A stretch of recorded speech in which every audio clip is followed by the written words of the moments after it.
Sahabat Salum, Saya bersalut.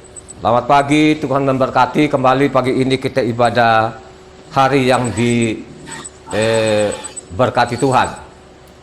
Jadi hari Sabat itu hari yang diberkati Tuhan, kekal adanya. Silakan Aldo dibaca dari Kejadian 2, 1-3. Demikianlah diselesaikan langit dan bumi dan segala isinya. Ketika Tuhan pada hari ketujuh telah menyelesaikan pekerjaan yang dibuatnya itu, berhentilah ia pada hari ketujuh dari segala pekerjaan yang telah dibuatnya itu. Lalu Tuhan memberkati hari ketujuh itu dan menguduskannya. Karena pada hari itulah ia berhenti dari segala pekerjaan penciptaan yang telah dibuatnya itu. Keluaran 20 ayatnya 8-11.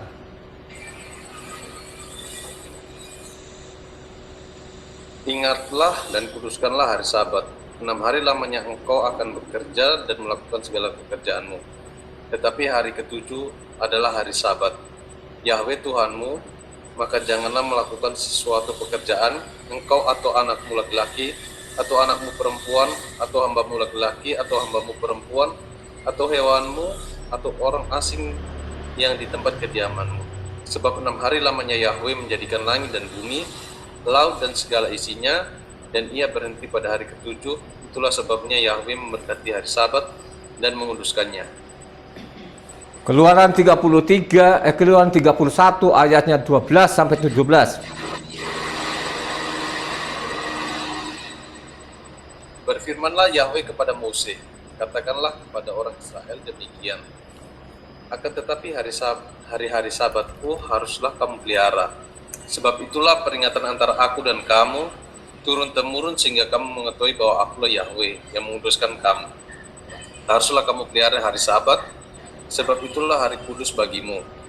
Siapa yang melanggar kekudusan pada hari Sabat itu, pastilah ia dihukum mati. Sebab setiap orang yang melakukan pekerjaan pada hari itu, orang itu harus dilenyapkan dari antara bangsanya. 6 hari lamanya boleh dilakukan pekerjaan, tetapi pada hari yang ketujuh haruslah ada Sabat, hari perhentian penuh, hari kudus bagi Yahweh. Setiap orang yang melakukan pekerjaan pada hari Sabat, pastilah ia dihukum mati. Maka haruslah orang Israel memelihara hari Sabat dengan merayakan Sabat, turun-temurun menjadi perjanjian kekal antara aku dan orang Israel.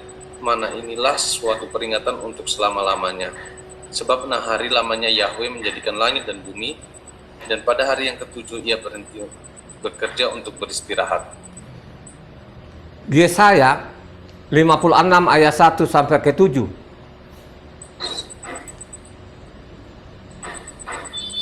Yesaya 56 ayat 1-7. Beginilah firman Yahweh, taatilah hukum dan tegakkanlah keadilan. Sebab sebentar lagi akan datang keselamatan yang daripadaku, dan keadilanku akan dinyatakan. Berbahagialah orang yang melakukannya, dan anak manusia yang berpegang kepadanya, yang memelihara hari Sabat dan tidak menajiskannya, dan yang menahan diri dari setiap perbuatan jahat. Janganlah orang asing yang menggabungkan diri kepada Yahweh berkata, sudah tentu Yahweh hendak memisahkan aku daripada umatnya. Dan janganlah orang kebiri berkata, sesungguhnya aku ini pohon yang kering. Sebab beginilah firman Yahweh, kepada orang-orang kebiri yang memelihara hari-hari Sabatku, dan yang memilih apa yang kukehendaki, dan yang berpegang kepada perjanjianku. Kepada mereka akan kuberikan dalam rumahku dan di lingkungan tembok-tembok kediamanku satu tanda peringatan dan nama. Itu lebih baik daripada anak-anak lelaki dan perempuan, suatu nama abadi yang tidak akan lenyap akan kuberikan kepada mereka.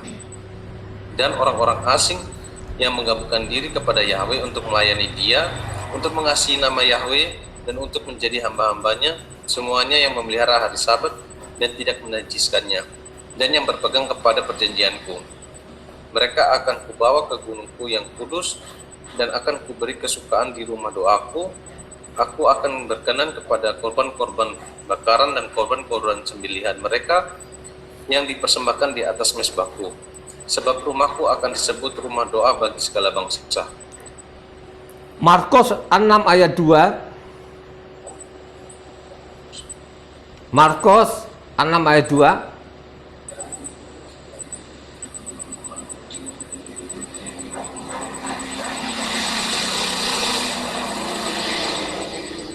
Markus 6 ayat 2. Pada hari Sabat, ia mulai mengajar di rumah ibadat dan jemaat besar takjub ketika mendengar dia dan mereka berkata, dari mana diperolehnya semuanya itu?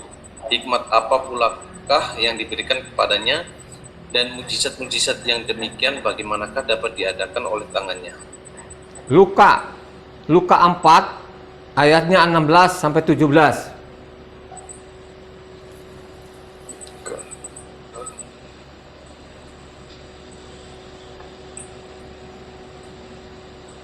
Ia datang ke Nazaret tempat ia dibesarkan, dan menurut kebiasaannya pada hari Sabat ia masuk ke rumah ibadat, lalu berdiri hendak membaca dari Alkitab. Kepadanya diberikan kitab Nabi Yesaya yang setelah dibukanya ia menemukan nas di mana ada tertulis, Kisah Para Rasul 17, Kisah Para Rasul 17 ayatnya 1 sampai ke 3.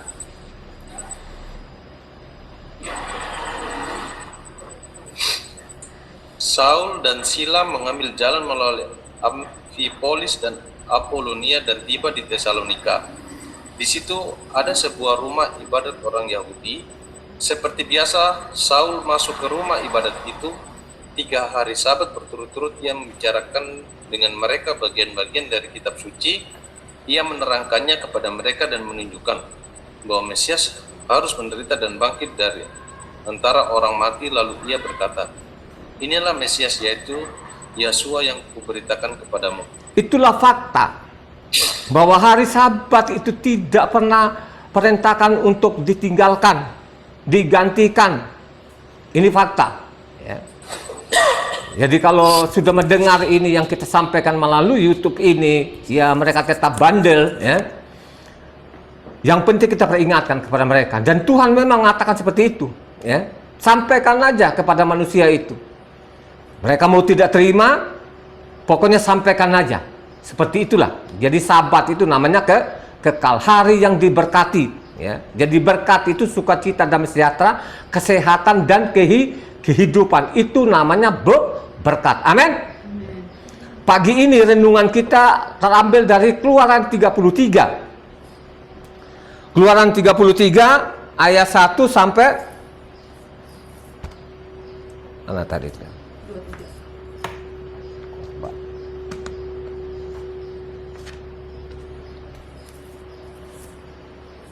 Jadi renungan kita pagi ini terambil dari Keluaran 33 ayat 1 sampai ke 23. Silakan Ado dibaca yang kencang supaya didengar.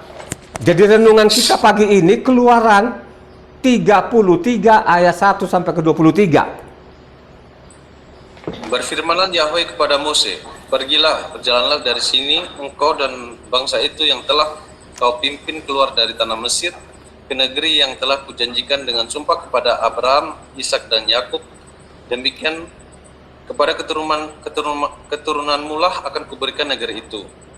Aku akan mengutus seorang malaikat berjalan di depanmu, dan aku akan menghalau orang Kanaan, orang Amori, orang Het, orang Feris, orang ini suatu negeri yang berlimpah-limpah susu dan madu, sebab aku tidak akan berjalan di tengah-tengahmu, karena engkau ini bangsa yang tegar tengkuk, supaya aku jangan membinasakan engkau di jalan. Ketika bangsa itu mendengar ancaman yang mengerikan ini, bergabunglah mereka, dan seorang pun tidak ada yang memakai perhiasannya. Berfirmanlah Yahweh kepada Mose, katakanlah kepada orang Israel, kamu ini bangsa yang tegar tengkuk. Jika aku berjalan di tengah-tengahmu sesaat pun, tentulah aku akan membinasakan kamu. Oleh sebab itu, tanggalkanlah perhiasanmu, maka aku akan melihat apa yang akan kulakukan kepadamu. Demikianlah orang Israel tidak memakai perhiasan-perhiasan lagi sejak dari gunung Horeb.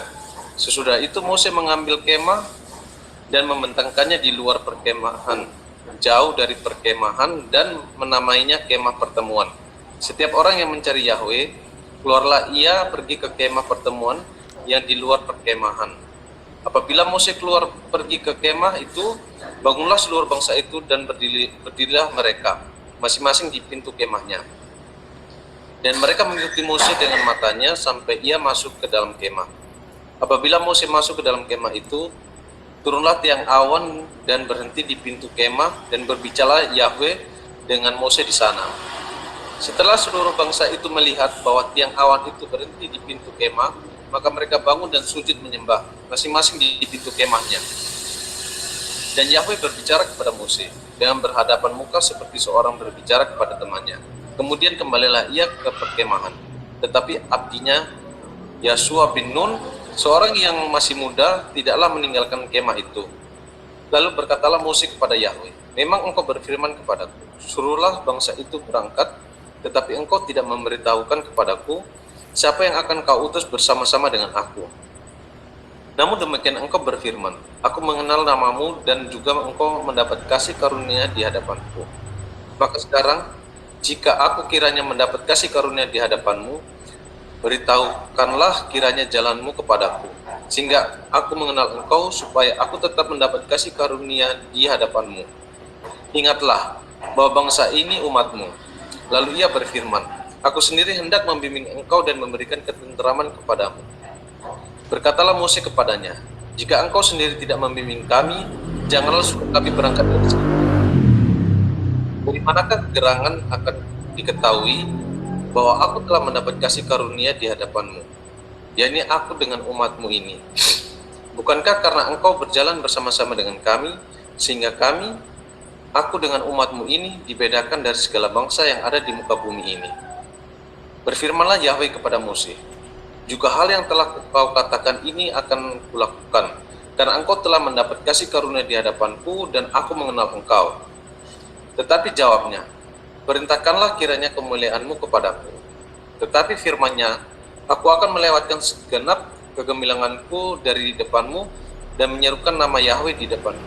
Aku akan memberi kasih karunia kepada siapa yang kuberi kasih karunia dan mengasihi siapa yang kukasihani. Lalu firman-Nya, engkau tidak tahan memandang wajahku sebab tidak ada orang yang memberi aku dapat hidup.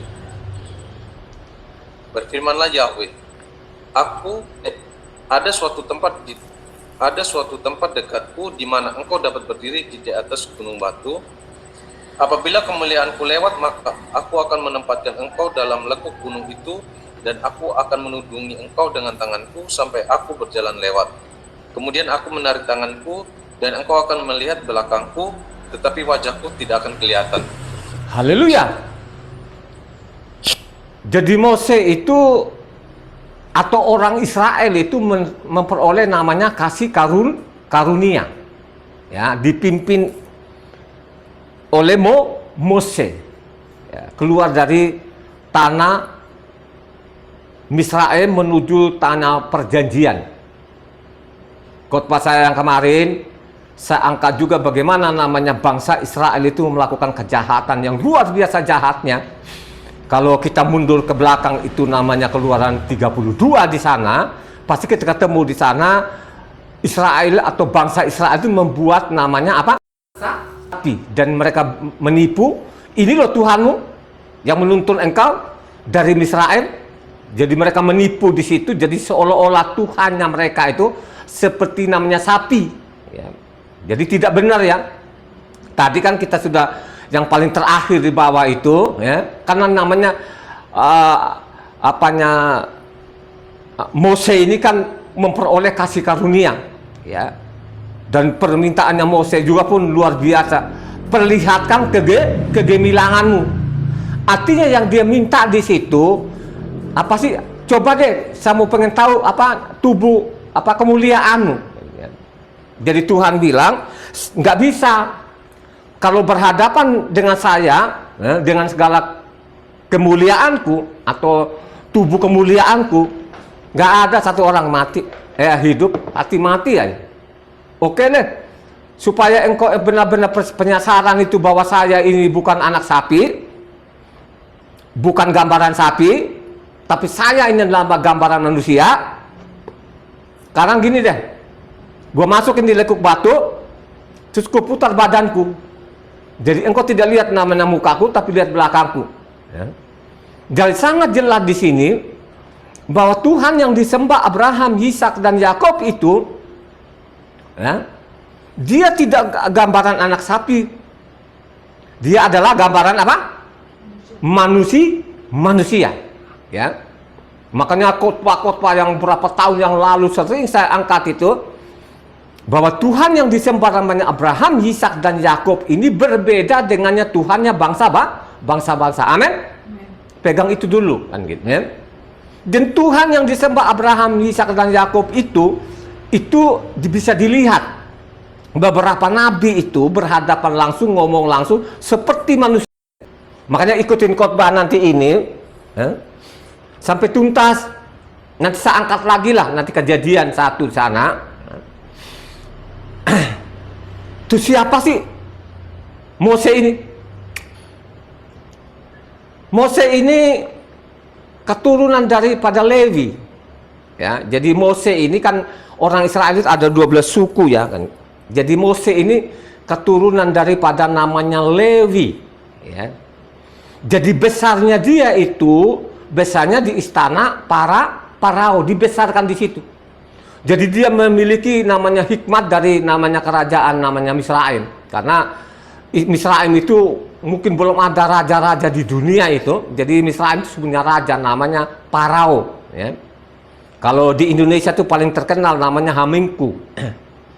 Hamengku Bono 1, 2, 3. Ya. Sampai selanjutnya. Begitu juga lah Misraim itu punya raja namanya Farao. Ya. Jadi Farao itu gelar, bukan nama pribadinya saudara ya. Jadi gelarnya. Ya. Seperti namanya Raja Jogja itu kan namanya Hamengku gitu ya. Jadi mereka sudah punya raja di sana saudara ya. Ya, jadi Mose lah ini yang keluarkan dari Misraim menuju namanya tanah perjanjian. Perjanjian kapan? Perjanjian Abraham, Ishak dan Yakub. Akan diberikanlah tanah Kanaan itu. Ya. Jadi kata-kata kalau saya peroleh kasih karunia tandanya apa? Ya, coba satu orang kembali Ardo yang 16 sampai 17 itu tadi. Kembali ke Keluaran 33. Ayatnya 16 17. Dari manakah gerangan bahwa aku telah mendapat kasih karunia di hadapanmu, yakni aku dengan umatmu ini, bukankah karena engkau berjalan bersama-sama dengan kami, sehingga aku dengan umatmu ini dibedakan dari segala bangsa yang ada di muka bumi ini. Berfirmanlah Yahweh kepada Mose, juga hal yang telah kau katakan ini akan kulakukan, karena engkau telah mendapat kasih karunia di hadapanku, dan aku mengenal engkau. Jadi tidak sembarangan itu memberikan kasih karunia siapa saja. Kalau kita teliti kitab suci dengan baik itu, Mose ini saudara manusia yang luar biasa, ya. Manusia yang luar biasa, bukan manusia sembarangan. Jadi yang memperoleh kasih karunia itu bukan sembarangan, ya. Diberikan kepada manusia itu atau Tuhan memberikan kepada manusia itu. Ya. Jadi yang memiliki kasih karunia atau diberikan kasih karunia itu manusia-manusia yang luar biasa, ya, luar biasa. Jadi namanya Mose ini saudara, ya luar biasa. Makanya apa yang saya mengatakan dari awal dulu, marilah engkau baca kitab suci dengan baik, baca berurutan dari Kejadian sampai Wahyu, ya, berulang-ulang, jangan berhenti, ya, bacalah. Makanya saya mengatakan kalau baca namanya kejadian itu, kejadian kan hanya 50 pasal itu, dibaca lengkap itu, jangan dipotong-potong. Dari lahir sampai mati juga nggak pernah habis gitu loh. Jadi engkau tidak tahu. Tapi kalau engkau teliti kitab suci ini, yang peroleh kasih karunia itu bukan manusia biasa, manusia yang luar biasa. Amin. Kita lihat namanya bilangan 12. Bilangan 12. Supaya kita tahu itu yang memperoleh kasih karunia itu, ya, bukan orang sembarangan, orang-orang yang lembut hatinya, orang-orang yang patuh kepada hukum-hukumnya, itu yang memperoleh kasih karunia. Ya, coba baca dulu namanya. Bagaimana sih Mose ini? Ya? Apakah Mose ini manusia sembarangan atau memang manusia ini manusia pilihan di dunia ini? Ya, coba Bilangan 12 ayatnya 3. Adapun Mose ialah seorang yang sangat lembut hatinya, lebih dari setiap manusia yang di atas muka bumi. Jadi namanya Mose itu saudara ya lebih daripada manusia yang ada di bumi. Ya, dia peroleh kasih karunia atau bangsa Israel itu memperoleh kasih karunia ada dasarnya. Ya, supaya engkau tidak gagal paham, makanya baca namanya kelima surat ini, Kejadian, Keluaran, Imamat, Bilangan dan Ulangan. Ya. Jangan ikut-ikutin Kristen ini. Oh, kami peroleh kasih karunia. Oh, bukan kami melakukan Taurat, tapi oleh kasih karunia. Ini penipu namanya. Makanya saya mengatakan orang Kristen itu penipu. Gitu. Memperoleh kasih karunia karena dia tidak baca lengkap ini kitab sucinya. Ya. Orang yang memperoleh kasih karunia itu orang yang lembut hatinya, yang patuh kepada perintah. Jadi kita lihat Mose itu sampai akhir hidupnya. Ya. Apa sih kesalahannya dia? Hanya kesalahan dia karena teledor kata-kata. Kalau engkau baca namanya apa? Di mana itu? Bilangan 10. Ya. Kalau kau baca di Bilangan sana itu dia bilang karena Bilangan bukan 10, Bilangan 20 ayat 10. Ya. Karena teledor kata-katanya katanya. Ya. Apa sih yang teledor di situ? Sudah kesal banget. Kok susah banget kan? Apakah kami ini yang keluarkan air dari gunung ini? Ya. Itu aja kesalahan, nggak ada yang lain. Dia benar-benar patuh kepada Tuhannya, sehingga dia memperoleh kasih karunia maupun juga namanya bangsa Israel ini. Ya. Sebelum dia jadi bangsa Israel kan namanya Yakub kan gitu kan. Jadi cucu Abraham itu bernama Yakub ini saudara. Ya, Abraham itu saudara memperoleh kasih karunia.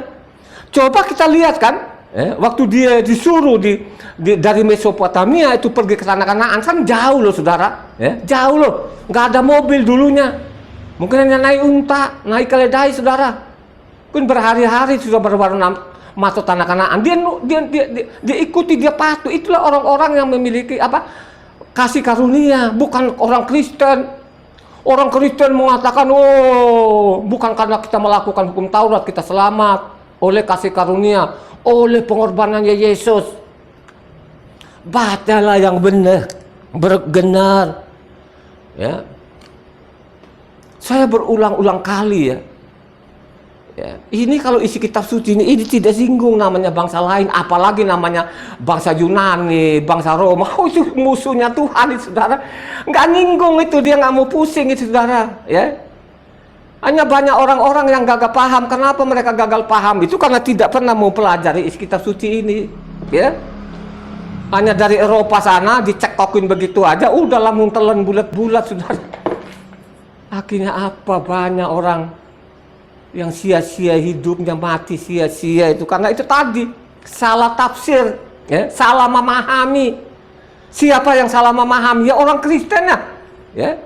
Orang Kristen ini kan ajaran dari Eropa. Makanya saya bilang Kristen itu kan siluman namanya, nggak ada dalam kitab suci itu namanya agama Kristen, itu nggak ada. Jangankan lu agama Kristen, ini agama Yahudi saja pun yang punya Talmud saja pun Tuhan marah sekali. Marahnya nggak tanggung-tanggung loh saudara ya. Dari 2000 tahun yang lalu sampai sekarang ini saudara, Tuhan tuh masih marah. Nggak ngomong-ngomong sama anaknya. Gitu. Makanya saya mengatakan sebandel-bandelnya dia ini, karena dia punya nenek moyang yang peroleh namanya kasih karunia Abraham itu. Sehingga mereka masih ada sampai saat ini. Ya. Kita lihat kan kemarin kan, kalau khotbah saya yang lalu-lalu kan, kalau kita baca namanya Keluaran 22 ayat 32 di sana, bagaimana pada waktu mereka dapat anak sapi kan, akhirnya dia melunakkan, Tuhan ingatlah Tuhan, ingat betul-betul Tuhan, tolonglah ingatnya perjanjianmu dengan Abraham. Akhirnya tidak dimusnahkan saudara, karena Abraham setiap dia marah ini melakukan kejahatan orang Israel ini, ingat melulu Abraham. Sehingga bangsa Israel ini yang memperoleh kasih karunia tadi ini tidak dimusnahkan. Karena memang nenek moyangnya dia ini, Abraham memperoleh namanya kasih karunia. Ya. Jadi dipilihlah namanya Abraham ini, ya, perintahkan kepada kepada keturunannya untuk menjaga menjaga perintahnya. Ya. Dia peroleh kasih karunia. Coba kita lihat. Makanya saya mengatakan, orang Kristen, baca kitab suci. Jangan kok ikut-ikut dari mulut ke mulutnya itu dari Eropa. Oh, Taurat itu bukan karena kita melakukan Taurat kita selamat, karena kasih karunia. Lu salah tafsir, ya. Itu ajaran-ajaran Eropa sana, ajaran-ajaran penjahat-penjahat itu, ya. Itu kan dari mulut ke mulut itu, tidak sesuai namanya isi kitab sucinya. Isi kitab sucinya berbeda dengan mulut-mulutnya dari Eropa sana itu, ya. Diteruskan ke Indonesia, ya. Di sini juga tidak mau menyelidiki kitab suci ini, lang telan bulat-bulat aja. Coba kita lihat kan namanya Abraham ini kan. Jadi orang-orang yang memiliki kasih karunia itu bukan orang sembarangan. Orang-orang pilihan, orang-orang lembut hatinya. Seperti namanya Abraham. Coba kalau kita lihat namanya. Aldo baca namanya Kejadian 18 ayat 19. Ya, ini orang-orang yang memiliki kasih karunia. Jadi orang bangsa Israel memiliki kasih karunia itu karena itu tadi pemimpinnya, ya. Jadi bapak bangsanya mereka bernama Abraham ini dia luar biasa, ya. Coba ayat 19, aduh, namanya Kejadian 18 ayat 19. Sebab aku telah memerintahkannya kepada anak-anaknya dan kepada keturunannya supaya tetap hidup menurut jalan yang ditunjukkan Yahweh dengan melakukan kebenaran dan keadilan. Coba kan. Jadi dipilihlah Abraham ini supaya perintahkan namanya anak cucu cicitnya supaya apa? Taat kepada namanya hukumnya, ya. Yang dimaksud itu yang keluar dari mulutnya Tuhan itu, ya. Ini loh Abraham saya berikan ini tanah, ya. Coba kan, itu ada perjanjiannya mereka, makanya saya mengatakan itu tadi, ya. Kalau pengen tahu namanya Tuhan itu bisa kelihatan, dan ada nabi-nabi yang melihat langsung, yang berbicara langsung itu kan kita baca saja namanya Kejadian 12, Kejadian 17 maupun yang paling apanya kita tidak bisa lagi bantah lagi di Kejadian 18 itu karena mereka masih makan-makan di situ kan, ya. Tuhan itu bawa kedua malaikatnya sebelum namanya dihukum namanya Sodom dan Amora, udah. Makanya Sodom dan Amora itu orang-orang fasik. Kenapa disebutin orang fasik? Karena sebelum Abraham itu atau sebelum bangsa-bangsa lain itu mengenal Tuhan, di tanah Kanaan itu sudah ada yang mengenal Tuhan, ya. Siapa namanya yang mengenal Tuhan? Ya? Namanya Melkisedek, ya. Ada rajanya juga, raja Kanaan ini, raja benar juga ini. Namanya Abimelek. Abimelek, saudara, itu raja Kanaan, tanah Kanaan itu udah kenal Tuhan dia. Mungkin Abraham belum kenal Tuhan, Abimelek itu sudah kenal Tuhan loh, saudara. Karena ada imamnya mereka namanya apa? Melkisedek itu, ya. Makanya saya mengatakan orang-orang yang memperoleh kasih karunia itu ya bukan seperti namanya pemahaman orang Kristen, ya. Kalau orang Kristen itu mereka kami peroleh kasih karunia, tapi dia tolak namanya hukum Taurat. Dia tolak namanya hari Sabat ini, ya. Sehingga mulai kemarin saya bilang coba dibacakan ini. Sebelum saya khotbah itu bacakan dulu ini hari Sabat ini. Apakah orang nanti mau menanggapi atau tidak ya terserah dia. Yang penting kita sampaikan. Ini kalau kau langgar hukum Sabat ini loh ada hukumannya. Kalau kau masuk dalam kerajaan surga ini loh ada hukumnya. Ya. Kau langgar namanya, kau pindahkan namanya hari Sabat. Jangan berharap-harap lu naik surga. Bukan saya loh, saudara. Itu kan nama tadi Yesaya 56 kan sudah dibacakan. Ya, sampai zaman Yesua sendiri pun juga kebiasaan dia namanya hari Sabat. Rasul-rasul sendiri pun hari Sabat. Terus di mana hari Minggunya? Saya tantang orang Kristen itu, coba tunjukkan pasal dan ayatnya. Ya, paling sudah saya tahu, paling diambil nanti Matitia 16 gitu kan? Dia ambil dari situ dia. Ya, aku sudah tahu itu. Ya, jadi untuk melawan orang Kristen itu yang bandel-bandel itu, ya, aduh. Terlalu mudah, saudara. Kenapa mudah? Karena saya pelajar kitab suci bertahun-tahun, 26 tahun. Mau lawan bagaimana? Ya. Jadi itulah orang-orang pilihan itu. Orang pilihan itu bukan orang-orang belangsatan. Orang-orang lembut hatinya, patuh kepada namanya perintah Tuhan. Bayangkan aja namanya Abraham itu dari Mesopotamia kan. Kalau sekarang itu Iran lah. Antara Irak ke Iran lah sana itu dari daerah situ kan. Dari situ suruh pergi tanah Kanaan sana. Ya, apakah Abraham nanti apa sih akomodasinya? Kagak, langsung pergi aja dia. Itu tandanya orang-orang itu yang benar-benar yang lembut hatinya, ya. Ya, coba kan, orang yang rendah hati kepada Tuhan, bukan orang-orang seperti orang Kristen. Pokoknya namanya dari Eropa sampai di sini, oh Taurat itu sudah tidak berlaku. Kalau ada orang mengangkat-ngangkat Taurat itu, kata orang ajaran Kristen begitu. Kalau ada ngomong-ngomong Taurat, sama saja kita ini disuruh pulang zaman batu. Ya. Dia nggak ngerti kalau zaman batu itu tidak membedakan isi orang dengan istrinya sendiri. Dia tidak membedakan suaminya orang atau suaminya sendiri. Itu namanya zaman batu. Tapi Taurat itu diajar kita supaya membedakan. Itu ajaran Taurat. Jadi ajaran Taurat itu tidak ada yang sulit. Saya tanya ini yang sering baca kita, sulit nggak namanya ajaran Taurat? Halo, mulutmu yang keras dong. Tidak ada yang sulit. Coba bayangkan aja mereka ajaran dimimbarkan, oh gak mampu kita melakukan Taurat, kurang ajar itu. Apakah orang-orang seperti itu yang memperoleh kasih karunia? Tidak. Kita lihat lagi siapa yang memperoleh kasih karunia. Sebelum namanya Abraham ini diutus tanah Kanaan itu, siapa yang memperoleh kasih karunia ini? Siapa? Siapa? Ya? Namanya Noah. Jadi ingat ya. Jangan diganti-ganti nama orang. Dalam kitab suci yang saya pelajari tidak ketemu namanya Nuh. Namanya Noah. Noah itu memperoleh namanya kasih karunia. Ya. Hanya kalau orang-orang Kristen itu dibaca-baca sepotong, tidak baca lengkap. Ya. Benar nggak namanya Noah itu memperoleh kasih karunia? Kenapa dia peroleh kasih karunia? Kenapa dia peroleh kasih karunia? Karena dia benar di hadapan Tuhan. Jadi orang yang memperoleh kasih karunia sebenarnya dari rahimnya ibunya itu dia sudah peroleh. Tuhan sudah tahu, saudara. Udah tahu itu. Coba satu orang, aduh baca namanya Kejadian. Kejadian 6 ayatnya 8 sampai 9. Kejadian 6 8 sampai 9. Tetapi Noah mendapat kasih karunia di mata Yahweh sampai ayat 9. Inilah riwayat Noah. Noah adalah seorang yang benar dan tidak bercela di antara orang-orang sesamanya, dan Noah itu hidup bergaul dengan Tuhan.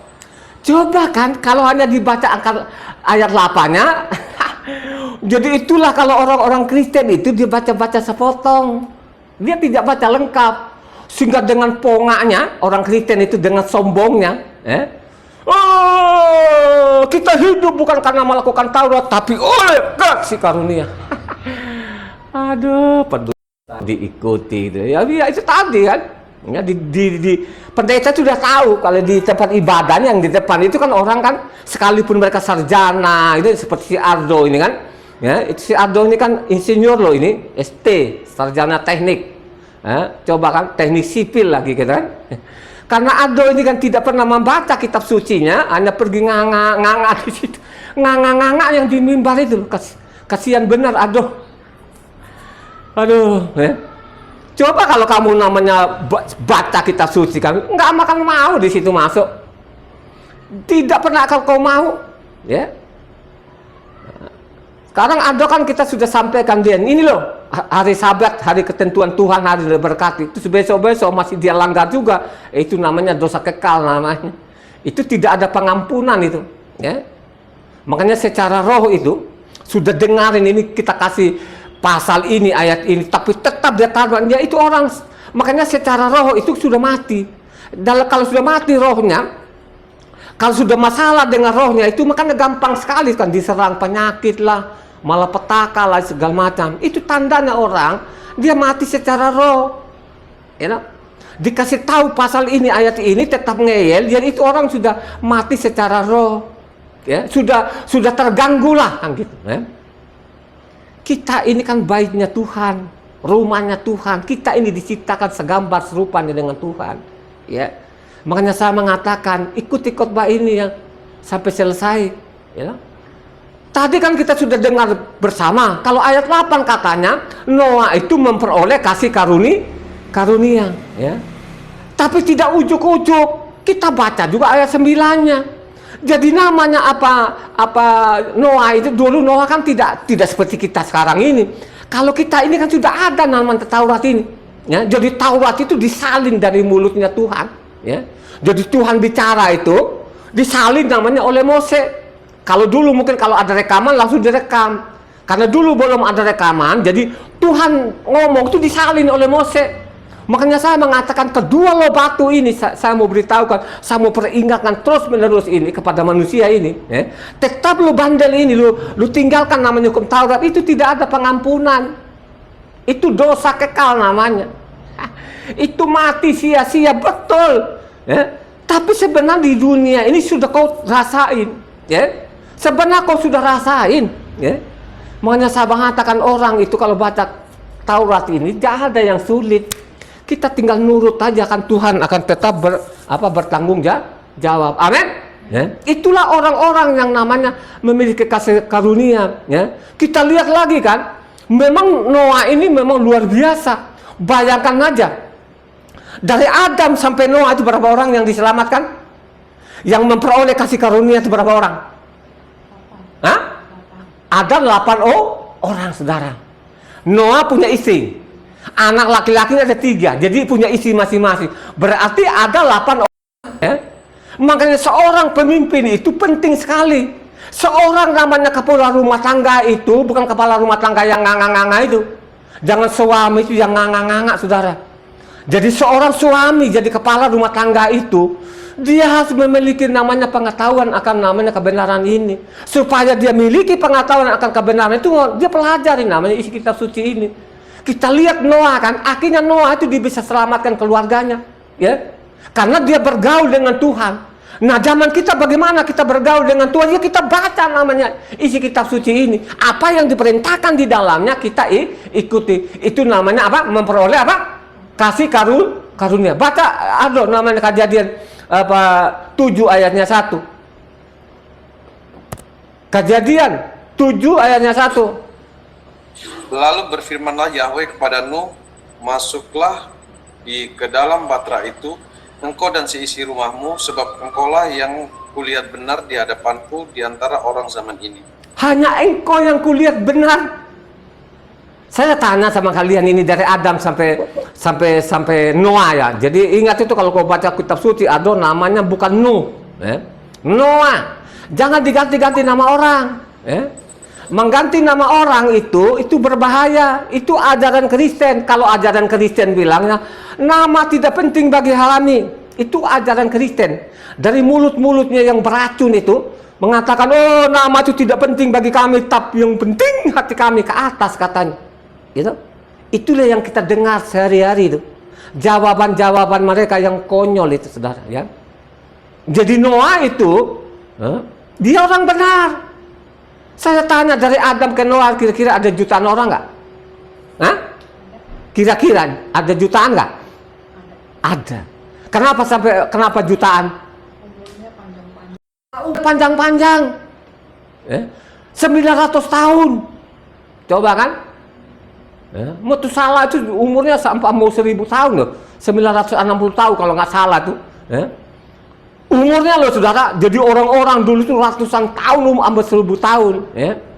Yang sebenarnya kita ini kan dulu kan tidak mati sebenarnya karena melanggar firman Tuhan. Akhirnya kita akhirnya hanya kalau di hadapan Tuhan kita ini 1 hari atau 1 harinya Tuhan berapa tahunnya manusia. Jadi 1 harinya Tuhan itu 1000 tahunnya manusia loh, saudara. Ingat loh, ya. Jadi 1 harinya Tuhan itu 1000 tahunnya apa? Manusia. Jadi namanya apa? Adam itu tidak sampai namanya 1 hari di hadapan Tuhan, ya, karena dia mati kan. Pada waktu dia melanggar mati kan. Jadi tidak sampai 1000 tahun, ya. Jadi kita lihat Noah ini, saudara. Jadi orang-orang pilihan itu bukan orang-orang yang Taurat tidak berlaku lagi. Kalau ada ajaran-ajaran kalian nanti, ajaran-ajaran dari luar yang tidak jelas itu suruh Taurat, sama saja kalian disuruh zaman batu. Itu kan mulut-mulut racunnya pendeta itu. Mulut-mulutnya pendeta itu pembunuh-pembunuh itu yang sudah bunuh keluarga kita. Giliran mati masih disogok juga kasih lagi dan mati. Aduh, saya bilang luar biasa ini kan, ya. Ya saya dulu begitu juga lah, sama dengan Kristen-Kristen yang lain itu kan, kita nganga aja di rumah ibadah, ya nggak tahu. Kenapa tidak tahu? Karena tidak pernah mau membaca, gitu. Hanya saya bilang itu yang saya benar-benar geleng-geleng kepala ini, yang sarjana sekuler ini, ya, pintar-pintar lagi, ya, lagi. Terus dia pergi nanti di tempat ibadahnya, dia dengerin yang dari mimbar itu yang pembohong. Dia bilang, kalian ini kalau ada orang-orang bilang nanti ibadah hari Sabat, itu orang-orang seperti ini nih diajarin kalian nih supaya kalian pulang namanya zaman batu kan. Karena dia tidak tahu tadi yang sarjana sekuler ini kan amin aja saudara. Ya kalau saya sih ya kagak mau lah. Makanya saya mengatakan di Sumba sana, kalian ini kalau mau ngadap dengan saya, ya. Ayo kamu kumpul semua orang Sumba, dari Sumba Barat sampai Sumba Timur sana, itu pendeta-pendetamu kumpulin semua itu. Lawan debat sama saya, ya. Habis itu kalau mau pakai fisik juga belum berkelahi juga. Ya. Coba kan baru nyebut nama Kutarwatu aja kan orang udah takut itu, ya. Saya kesannya begitu tidak berkata benar gitu loh, ya. Masalah kasih karunia inilah dipelintir-pelintir, ya. Oh, kita peroleh kasih karunia. Oh, darah Yesus ditumpahkan dengan cuma-cuma. Saya tertawa, saudara. Tapi kalau yang tidak pernah baca kitab suci, matanya ngelotot. Ya kalau kau ngelototin namanya yang kayak banci-banci itu ya lain urusan. Kalau ngelotot dengan seperti saya ini, sebelum situ makan sama saya makan duluan bila perlu kalau mau pakai fisik. Jangan bandel, ya. Namanya apa, Mose itu pemberani nggak ya? Pemberani nggak? Pemberani yang luar biasa. Bayangkan aja, sana kan sudah enak-enak kan, jadi anak raja lah ini, udah nggak ada yang kurang deh, dilayani lagi, ada pelayan-pelayannya. Ada saudaranya yang dimacam-macam kan ini, langsung dia bunuh. Luar biasa Mose itu saudara, ya. Coba kan, dia kabur, ditinggalkan. Bayangkan aja sudah enak dia tinggalkan. Dia tinggalkan karena apa? Karena apa kata? Karena Mesias, ya. Coba, karena Mesias katanya. Kan dicatat itu Mose ini. Coba aduk namanya Ibrani 11 aduk. Supaya orang tahu itu dia kabur itu. Coba baca dari Ibrani aduk. Kalau aduk ini kan suaranya kan besar itu ya. Coba Ibrani 11 aduh. Ayatnya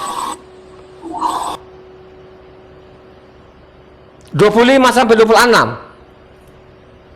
Ayatnya 25 sampai 26 aduh. Karena ia lebih suka menderita sengsara dengan umat Tuhan daripada untuk sementara menikmati kesenangan dari dosa.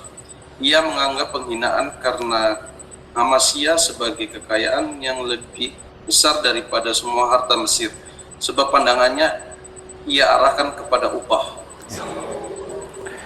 Jadi karena Hamasya, jadi Yahweh itu disebut juga namanya Hamasya, amin. Dia tinggalkan yang enak-enak. Makanya saya mengatakan memang namanya dia tidak melupakan begitu saja. Dia tahu kok bahwa bangsa Israel itu pilihan Tuhan. Makanya dia anggap ini kesenangan itu hanya sementara. Akhirnya apa? Dia tinggalkan namanya istana yang enak lah, pergi tinggal. Lu tidur bangun nganga pun tetap juga senang di situ. Tinggalkan saudara. Ya, di pergian namanya di Midian sana. Akhirnya ambillah anaknya Jitro, namanya istrinya dia namanya Sipora. Tinggal. Terus apa? Di Midian sana kerjanya apa? Apa dia di kerajaan lagi atau kerjanya sehari-hari apa? Gembala. Jadi gembala itulah dia ketemu namanya Tuhan saudara. Jadi orang-orang namanya gembala. Saya ini mantan gembala. Saya ini mantan gembala seperti namanya Mose. Gitu? Ya. Karena nenek moyang saya berulang-ulang kali saya itu punya nenek moyang namanya Umbung Ailo. Ya. Raja pertama di Loli situ Waika Bubak Sumba Barat itu namanya nenekku namanya Raja Umbung Ailo. Raja Umbung Ailu itu kaya raya, ya. Nggak bisa dihitung lagi deh hewannya deh, pokoknya nggak ada deh, pokoknya daerah itu dia yang paling kaya, kaya raya, raja lagi. Ya, bapakku juga dulu punya hewan, banyak, sapinya ada, kerbonya ada, kuda liar itu yang di Padang juga ada, banyak. Jadi saya ini gembala, beneran, bukan gembalain satu ekor, gitu. Jadi kalau gembala itu masalah gembala, kalau Pak Pendetanya apalagi di Jakarta tuh ngomong gembala, lihat sapi saja, kerbau saja belum tentu juga lihat itu loh, ya. Kalau saya ini kan langsung gitu. Jadi itulah orang-orang pilihannya. Jadi kasih karunia itu dilimpahkan kepada siapa? Kepada orang-orang yang lembut hatinya. Amin. Ya. Lembut hatinya. Makanya kalau kita belajar kitab suci dengan baik itu, ya, makanya nanti yang diselamatkan itu orang-orang siapa yang diselamatkan itu? Kemudian hari orang-orang yang sombong seperti Kristen ini atau orang-orang yang apa rendah hati? Orang-orang rendah hati. Jadi orang yang memiliki yang memiliki kasih karunia itu dari Tuhan itu, orang-orang yang lembut hatinya seperti tadi namanya apa? Mose tadi. Ya, akhirnya dia lunakkan Tuhan hatinya. Ingat Pak, ingat apanya bos, ya? Ingat perjanjian Abraham, Ishak dan Yakub. Akhirnya tidak dimusnahkan. Ya? Begitu juga lah kita ini. Kita itu harus belajar, jangan ikutin Pak Pendetanya. Pak Pendetanya itu hanya pembunuh. Coba kan. Jadi pendeta saya berani bertanggung jawab ini, saya sampaikan melalui YouTube ini. Pendeta ini ajaran dari Eropa itu pembunuh. Ayo, lawan deh. Ya. Jadi Kristen itu pembunuh. Ayo, lawan. Ya. Coba kan. Mereka itu pembunuh. Ya. Coba kan. Paling tidak gampang saya bilang, kalau saya dipanggil atau mau polisi atau mau pengadilan sana, kan pengadilan apalah. Ya. Paling saya tanya, itu apa Matitia 5 itu ayat 17 sampai 20, coba deh kasih pemahaman. Paling tidak ya pendeta-pendeta yang lapor sana kan paling mampat juga namanya tenggorokan, ya. Apakah orang-orang Kristen itu memiliki mereka kasih karunia? Tidak, saudara. Ya. Marilah kita pelajari kitab suci ini supaya kita tidak tipu, ya. Saya bilang ini Kristen ini kan ajaran dari Eropa. Kalau ajaran Eropa itu dia benar, ya kan kita harus ikuti. Persoalan ini dicatat namanya hukum Taurat, ada di kitab itu dari Kejadian sampai Maliaki, ada di dalamnya namanya Yesua datang di bumi ini. Aku bukan meniadakan Taurat, 1 titik 1 iota ada tulisannya. Terus ada yang bertanya, Tuhan kalau kami selamat, apa yang harus kami lakukan? Apa yang kau baca di sana? Yang dimaksud juga pun Taurat juga, saudara. Ibadahnya juga hari Sabat, saudara. Ya, tetap mereka merayakan Pesak, pondok daunnya tetap mereka rayakan. Terus mereka nipu orang. Mereka nipu orang dari mimbar, dari Eropa sana. Oh, yang benar hari ibadah itu hari Minggu. Kalau namanya perayaan tahunan, namanya Natal. Ya. Terus kalau namanya Pesak itu salah, namanya gimana sih ini? Ya. Saya selidiki kitab suci ini kan bertahun-tahun, ya. Sehingga saya tahu karena saya memperoleh kasih karunia. Orang yang memperoleh kasih karunia itu dia suka sekali untuk membaca isi kitab suci ini. Itu tandanya. Dan orang kasih karunia itu dia suka sekali namanya Taurat. Ya. Bahwa Taurat itu yang menyelamatkan. Taurat itu namanya penerang. Makanya kalau kau baca namanya Mazmurnya begini yang pasti dinyanyikan semua orang. Firman-Mu pelita bagi kakiku, terang bagi jalanku. Itu dihafal, ya. Coba deh coba kau baca namanya Mazmur. Itu orang-orang yang memiliki kasih karunia pasti dia suka sekali ini. Namanya dia suka namanya Mazmur 119. Ya. Mazmur 119 ayatnya 105. Aduh. Baca. Mazmur 119 ayatnya 105. Itu dihafal loh itu orang. Ayat berapa nih? Ayat 105.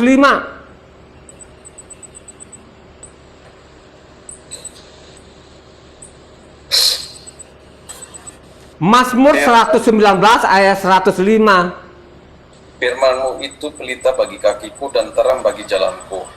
Firman-Mu pelita bagi kakiku, terang bagi jalanku. Wah, benar-benar kalau saya baca namanya Mazmur 119 itu, wih, rohku menyala-nyala, saudara. Tapi kalau orang-orang Kristen itu Taurat sudah tidak relevan, buang aja. Akhirnya apa, saudara? Mati nggak karu-karuan itu, mati, ya. Loh, itu namanya, kalau tahu namanya Mazmur 119 itu kan berapa ayat? 100 berapa? 176 ayat. Terpanjang namanya isi kitab suci itu, ya. Itulah yang tidak disukai oleh Kristen. Kalau mereka baca namanya, makanya supaya imanmu tetap kokoh bahwa namanya Taurat itu segala-galanya, baca namanya Mazmur 119 itu, betul tidak disebutkan siapa di situ, tapi saya yakin di situ adalah namanya Raja Daud ini, saudara. Dengan bahasa-bahasanya itu saya yakin penulis namanya Mazmur 119 ini adalah Raja Daud, Raja kebenaran. Halo? Ya, Kristen itu jangan ikutin aja Kristen, ajaran Kristen ini dari Eropa, ya. Agama Kristen ini hanya dari mulut, tidak ada di dalam isi kitab sucinya, nggak pernah ada. Betul memang ada Kristen itu kan hanya tudingan, dituding-tuding lah, mereka tuding, itu Rasul Saul itu sudah menyimpang, bikin agama baru lagi. Sekarang Rasul Saul itu tinggalkan namanya agama Yahudi, sekarang bikin lagi agama Kristen, dia adalah sekte-sekte Nasrani itu. Itu kan tudingan, ya. Tidak ada di dalam ada istilah bikin agama Kristen. Kalau pada waktu itu dia bikin agama Kristen namanya rasul-rasul itu udah dicincang itu. Udah dicincang, jangankan lo ini Tuhan saja pun digantung, gimana? Jangankan lo, Tuhan saja pun mereka bunuh. Ayo, kenapa mereka bunuh? Ya. Karena dia sebut mereka apa? Keturunan ular belu. Loh, kalau Tuhan ngomong sama orang Israel itu lebih keras dari saya loh. Ya, luar biasa kerasnya. Hai kamu ular-ular, hai kamu keturunan ular beludak. Dengan kata-kata itu akhirnya mereka betul-betul namanya menyalikan tuh. Itu disalibkan bukan rancangan Tuhan, bukan. Omong kosong itu. Jadi mereka salibkan itu karena iri dan benci, saudara. Ya. Apakah Tuhan bisa nggak? Dia bisa tidak dibunuh, bisa nggak? Bisa, saudara. Tapi dia buktikan bahwa dia adalah Tuhan yang hidup, ya.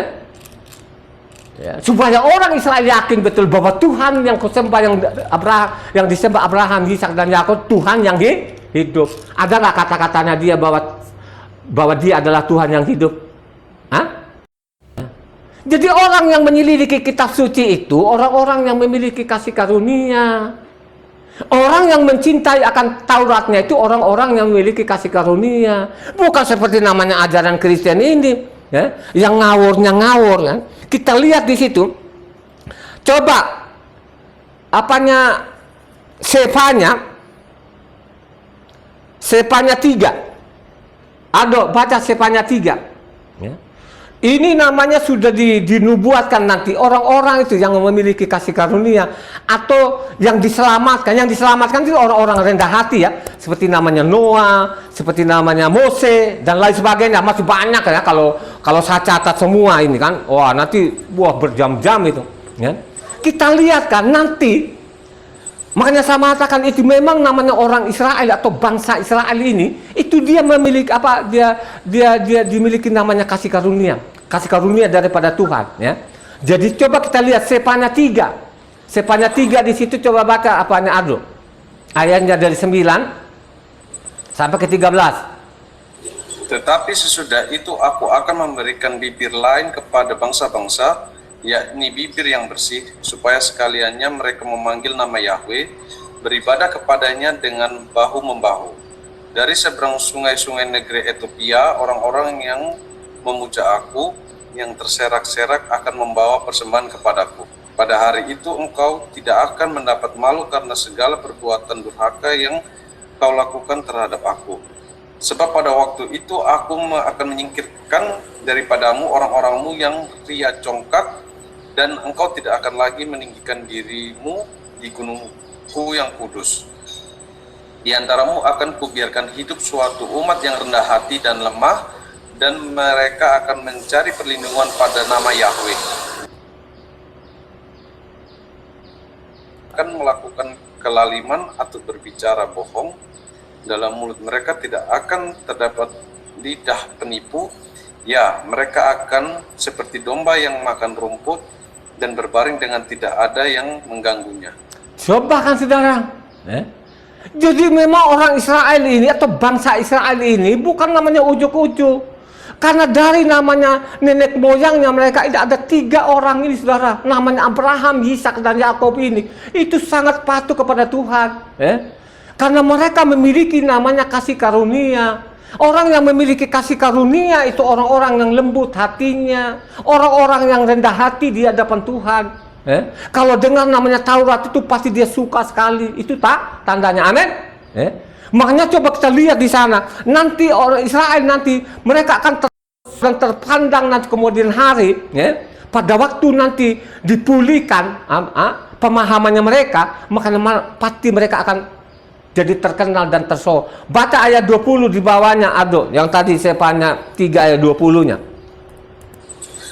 Pada waktu itu aku akan membawa kamu pulang, yakni pada waktu aku mengumpulkan kamu, sebab aku mau membuat kamu menjadi kenamaan dan kepujian di antara segala bangsa di bumi, dengan memulihkan keadaanmu di depan mata mereka, firman Yahweh. Coba kan, jadi sekarang orang Israel ini masih bertahap ini saudara. Jadi belum puncaknya. Puncaknya nanti mereka dikumpulkan lagi nanti. Bait suci ketiga akan dibangun. Di situlah mereka akan jadi terkenal dan tersohor, saudara. Saya yakin nanti ini bait suci ketiga ini itu mungkin nggak pakai kayu lagi, nggak mungkin pakai batu, mungkin pakai emas semua, saudara. Karena sekarang itu sudah dipersiapkan. Jadi bahan-bahannya untuk namanya bait suci ketiga ini sudah ada. Tinggal namanya mereka potong namanya lembu merah ini. Coba kan, yang ada tempat ibadah di sana ini, yang di Gunung Tuhan akan dibersihkan nanti. Nah, dibangunlah, disitulah nanti orang Israel pulang semua seluruh, di situ dirubah hati mereka, pulihkan lagi, sehingga namanya Taurat itu bukan di buku lagi. Taurat itu sudah namanya ada di hati mereka. Amin. Makanya saya berulang-ulang kali bacalah Yeremia pasal 31, baca lengkap sampai pasal 33, maupun juga Yehezkiel pasal 36 maupun pasal 37, supaya engkau ini punya pemahaman yang benar. Jangan melawan, jangan ikutin namanya Kristen, ajaran Kristen ini.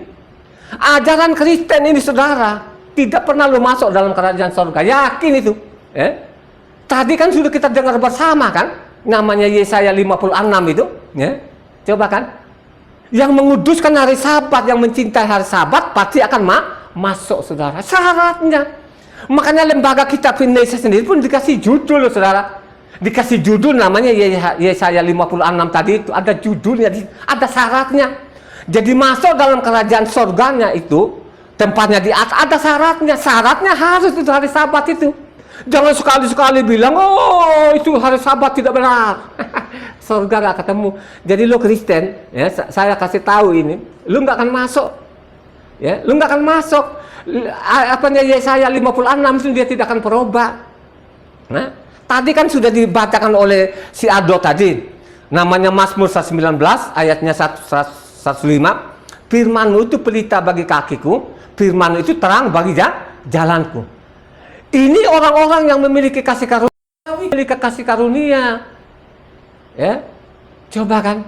Makanya kalau kau baca, coba Yesaya, supaya orang ini yang sok-sokan kata memiliki kasih karunia, coba mendengar ini. Tadi kan Mazmur kan 105, Mazmur 19 105. Coba sekarang Yesaya 51 Ardo. Yesaya 51 ayatnya 4. Perhatikanlah suaraku, hai bangsa-bangsa, dan pasanglah telinga kepadaku, hai suku-suku bangsa, sebab pengajaran akan keluar daripadaku, dan hukumku sebagai terang untuk bangsa-bangsa. Jadi namanya Taurat itu namanya terang bangsa-bangsa. Jadi kalau kau ikuti namanya ajaran Kristen itu sama saja namanya suruh apa? Zaman batu, saudara. Jadi ajaran Kristen itu suruh tinggalkan hukum Taurat, sama saja kita ini diajarin namanya pulang zaman batu, saudara. Coba kita lihat sekarang orang-orang Kristen ya, tidak semua ya, tapi banyak juga. Istri orang dia tidak membedakan istrinya sendiri, maupun juga suami orang dia tidak membedakan suami. Itu yang kita lihat ya. Banyak loh yang saya tahu. Saudara, banyak yang saya tahu loh, saudara ya. Coba kan ya, dulu waktu kita zaman gelap dulu kan juga sama saya ini kan, bedakan istri saya sendiri dengan istri orang lain kadang-kadang susah loh bedain, saudara. Tapi sekarang saya selidiki, saya teliti kitab suci ini, saya bedakan betul, gitu. Ya. Kalau namanya ajaran Kristen itu, saudara, sama saja lu masuk dalam, karena dirubah semua. Coba bayangkan aja, nama berubah, ajaran-ajaran Tuhan, hari-hari ibadahnya dirubah semua loh, saudara. Makanya saya mengatakan luar biasa jahatnya itu orang-orang Kristen ini, ya, yang dari Eropa ini, ya. Makanya di daerah saya sana sekarang saya bilang kalau ada lagi di sini, apalagi di tempat gue situ ada yang mau bikin ibadah, lo jangan boleh bangun situ. Saya kasih tahu baik ya, kau jauh-jauh, ya. Karena tidak benar, saudara. Ya. Coba kalau kau kan sudah ada tulisanmu di dalamnya, aku datang bukan mendengarkan Taurat, 1 titik 1 iota. Kau tidak direndahkan hatinya, ya. Kau tidak direnungkan itu. Kok ikut-ikutin namanya nafsunya dari Eropa? Namanya orang Eropa itu penjajah, bukan penjajah rohani saja loh, saudara, penjajah fisik. Orang Eropa aja coba kan, coba di Indonesia kita babak belur kan, ya. Untung orang Sumba dulu tidak seperti di Jawa. Kalau di Sumba, Londo itu nggak berkutik berhadapan dengan nenek saya. Nenek saya ngomong memang, nenek saya namanya Umungailu namanya. Umungailu ini kan tahu sendiri ini. Rajanya ganasnya ganyak juga ini kan, ancam memang Londo, kau datang di sini jangan sekali-sekali kau ambil hartaku ya. Nah, kalau kau andal hartaku ini golok ini akan bicara nanti. Jadi namanya zaman Raja Umungailu nenekku dulu di situ nggak berkutik Belandanya, ya. Pokoknya karena katanya juga nenek saya itu kalau kebal juga katanya mau digolokin juga nggak akan mampan katanya, kata orang, karena saya juga nggak ketemu lah nenek saya itu kan.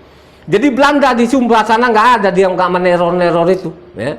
Yang meneror dulu Jepang, ya, pukulin orang kerja paksa kan, bolong-bolongin gunung gitu kan. Tapi kalau zaman Belanda waktu nenek saya, Umungailu itu nggak berani itu Belandanya. Kalau orang Sumba itu namanya orang loli ya, khususnya loli atas ini, sudah jangan tanya itu, ya. Beraninya luar biasa itu, saudara ya. Karena saya ini dari loli atas juga, ya. Jadi kita orang-orang loli atas itu dilatih perang. Nenek moyang kita perang, bunuh-bunuh orang dulu dah. Belum ada negara itu perang loh, saudara. Kepala orang bawa, debus, taruh di kayu. Nanti kulit-kulitnya bikin gendang. Ya, pokoknya bawa lah, gantung semua di rumah-rumah itu. Jadi kita, saya ini keturunan, saudara, berani. Terus orang-orang Sumba itu ada namanya loli atas, loli bawah lah, semua loli itu. Itu namanya ada fight namanya di lapangan itu. Baku pukul sampai ada yang mati juga di lapangan, saudara ya. Jadi ingat baik-baik ya. Jadi marilah kita belajar baik-baik kitab suci ini supaya tidak ditipu, amin ya.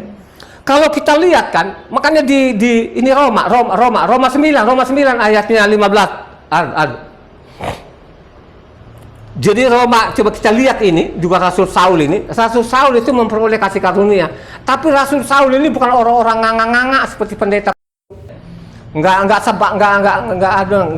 standingnya lah namanya Rasul Saul itu dengan pendeta-pendeta yang Indonesia ini yang berkoa-koa gitu kan. Oh, Taurat tidak berlaku lagi.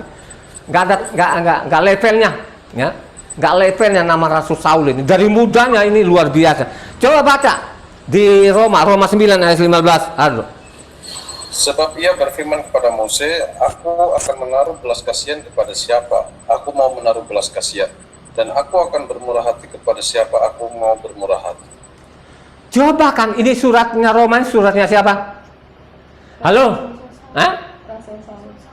Suratnya Rasul Saul ini. Hanya Roma ini kalau kita baca, Roma itu berapa pasal? Itu 16 pasal, saudara ya. Jadi Roma ini, waduh, paling kacau juga nih Roma ini, ya. Coba kalau kamu baca namanya Roma 9 itu, lengkap itu. Waduh, bikin bingung orang loh, saudara. Ya. Jadi Roma ini memang bikin bingung orang, ya. Makanya saya mengatakan surat-suratnya Rasul Saul maupun keempat penginjil itu sudah diperkosa itu, ya. Jadi saya lihat itu yang benar itu mungkin hanya 25%, ya. 75% itu sudah diserong itu. Diserong habis, saudara. Kenapa saya bilang diserong? Karena namanya Injil ini kan kita tidak lihat lagi tulisan aslinya, ya. Tidak itu pasti di Eropa kan dibakar itu, ya, dibakar. Makanya mereka bikin karangan-karangan sendiri. Nanti ada firman lagi, Tuhan tidak pernah ada yang melihat Tuhan segala macam. Nggak mungkin apanya surat-suratnya rasul-rasul itu. Mereka tahu Israel itu.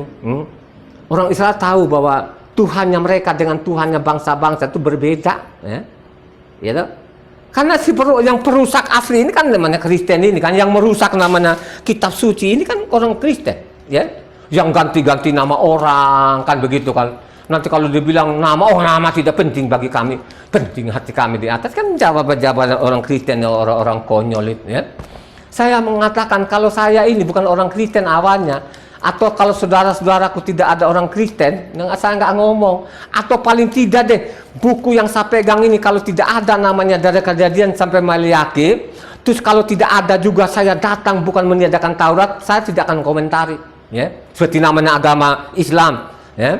Agama Islam sendiri pun masih ada irisannya lah kan gitu, Taurat itu, ya. Tapi saya tidak akan berani mengomentari misalnya agama Hindu, agama Buddha, ya. Agama Konfusius, nggak berani, karena mereka tidak ada beda sama sekali, saudara. Ya, saya nggak berani.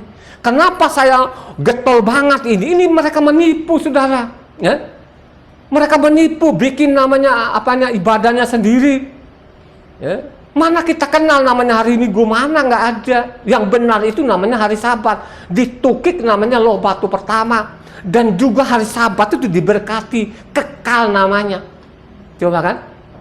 Terus seenak-enaknya mereka, siapa ini? Lagi pula kan Tuhan datang di bumi kan dia tidak pernah cari orang Eropa. Bukan dia cari orang Yunani, orang Roma. Udah ada itu, nggak benar. Ya? Makanya saya bilang, jangankan lo ini bikin agama Kristen pada waktu itu.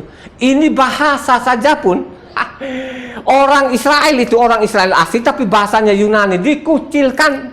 Ya, jangankan agamamu. Ya. Bahasa saja pun orang Israel berbahasa namanya Yunani dikucilkan. Saking bencinya namanya orang Yahudi itu, namanya orang-orang penjajah namanya Yunani ini. Makanya Yunani itu yang saya bilang lambangnya kambing. Makanya Yunani itu dinubuatkan bahwa dia akan penipu. Dialah yang mengganti hukum, dialah yang mengganti namanya waktu. Gimana sih? Kan tertulis di Daniel sana ini. Mau bantah pakai apa? Ya, coba kalau orang Kristen baca itu, dia keluar dari situ nggak mau saja. Memang Kristen di dalam nggak ada, tidak pernah ada. Hanya persoalan masuk di Indonesia ini kan untuk cari isi perutnya mereka ini yang tidak punya kemampuan apa-apa, kan? Coba kan? Ya. Kalau Eropa sana kan sudah bangkrut, namanya Protestan itu kan udah bangkrut, gimana sih? Mau bantah pakai apa lagi? Makanya coba kita lihat. Namanya Rasul Saul ini, dia peroleh namanya kasih karunia, bukan manusia sembarangan, ya. Makanya kalau kita baca namanya Roma, Galatia 1 ayat 14, kita lihat ini orang-orang yang peroleh kasih karunia ini, bukan orang biasa, ya. Bukan namanya orang-orang seperti orang Indonesia, itu orang-orang pekok-pekok itu kan mengatakan, kami peroleh kasih karunia dengan darah Yesus kami selamat. Bacalah kitab suci dengan baik, ya. Baca namanya Galatia 1 ayat 14. Dan di dalam agama Yahudi, aku jauh lebih maju dari banyak teman dan yang sebaya dengan aku di antara bangsaku. Sebab orang yang sangat rajin memelihara adat istiadat nenek moyangku. Pokoknya dalam agama Yahudi saya ini paling menonjol, ya, lebih dari semua. Coba, ya kan? Jadi Rasul Saul ini bukan level-level pendeta-pendeta yang ada di Indonesia itu, ya. Coba kan? Nggak levelnya lah, ya. Betul dia punya namanya doktornya, coba kalau berhadapan, nggak usah lah namanya Rasul Saul, saya dulu lah berhadapan dengan saya itu pun nggak punya gelar doktor, hadapan saya dengan doktor-doktor itu, syaratnya bawa kitab yang sama, ayo, bawa kitab yang sama aja, yang dari lembaga kitab Indonesia, kita debat, nah, ya loh, makanya saya bilang abis debat nanti kalau kau nggak bisa jawab yang saya tanya, kita tinggal adu 70 tahun nih, ya. Saya masih kuat. Kenapa masih kuat? Karena saya peroleh apa namanya kasih karunia. Saya memperoleh kasih karunia, tandanya apa? Karena saya suka sekali namanya bahasa apa? Kitab suci ini dari Kejadian sampai Wahyu, sehingga sampai saat ini kan 200-an kali saya habiskan kitab suci, ya. Mau lawan pendeta-pendeta itu. Ya. Jadi sangat jelas ini dia bilang saya lebih dari sekian orang. Ya, kita lihat lagi di situ bahwa orang-orang yang memperoleh kasih karunia itu bukan manusia biasa, itu manusia yang luar biasa. Mari kita lihat di situ namanya Filipi 3 ayatnya 5 sampai 6 Aldo. Disunat pada hari ke-8 dari bangsa Israel, dari suku Benyamin, orang Ibrani asli, tentang pendirian terhadap hukum Taurat, aku orang Farisi.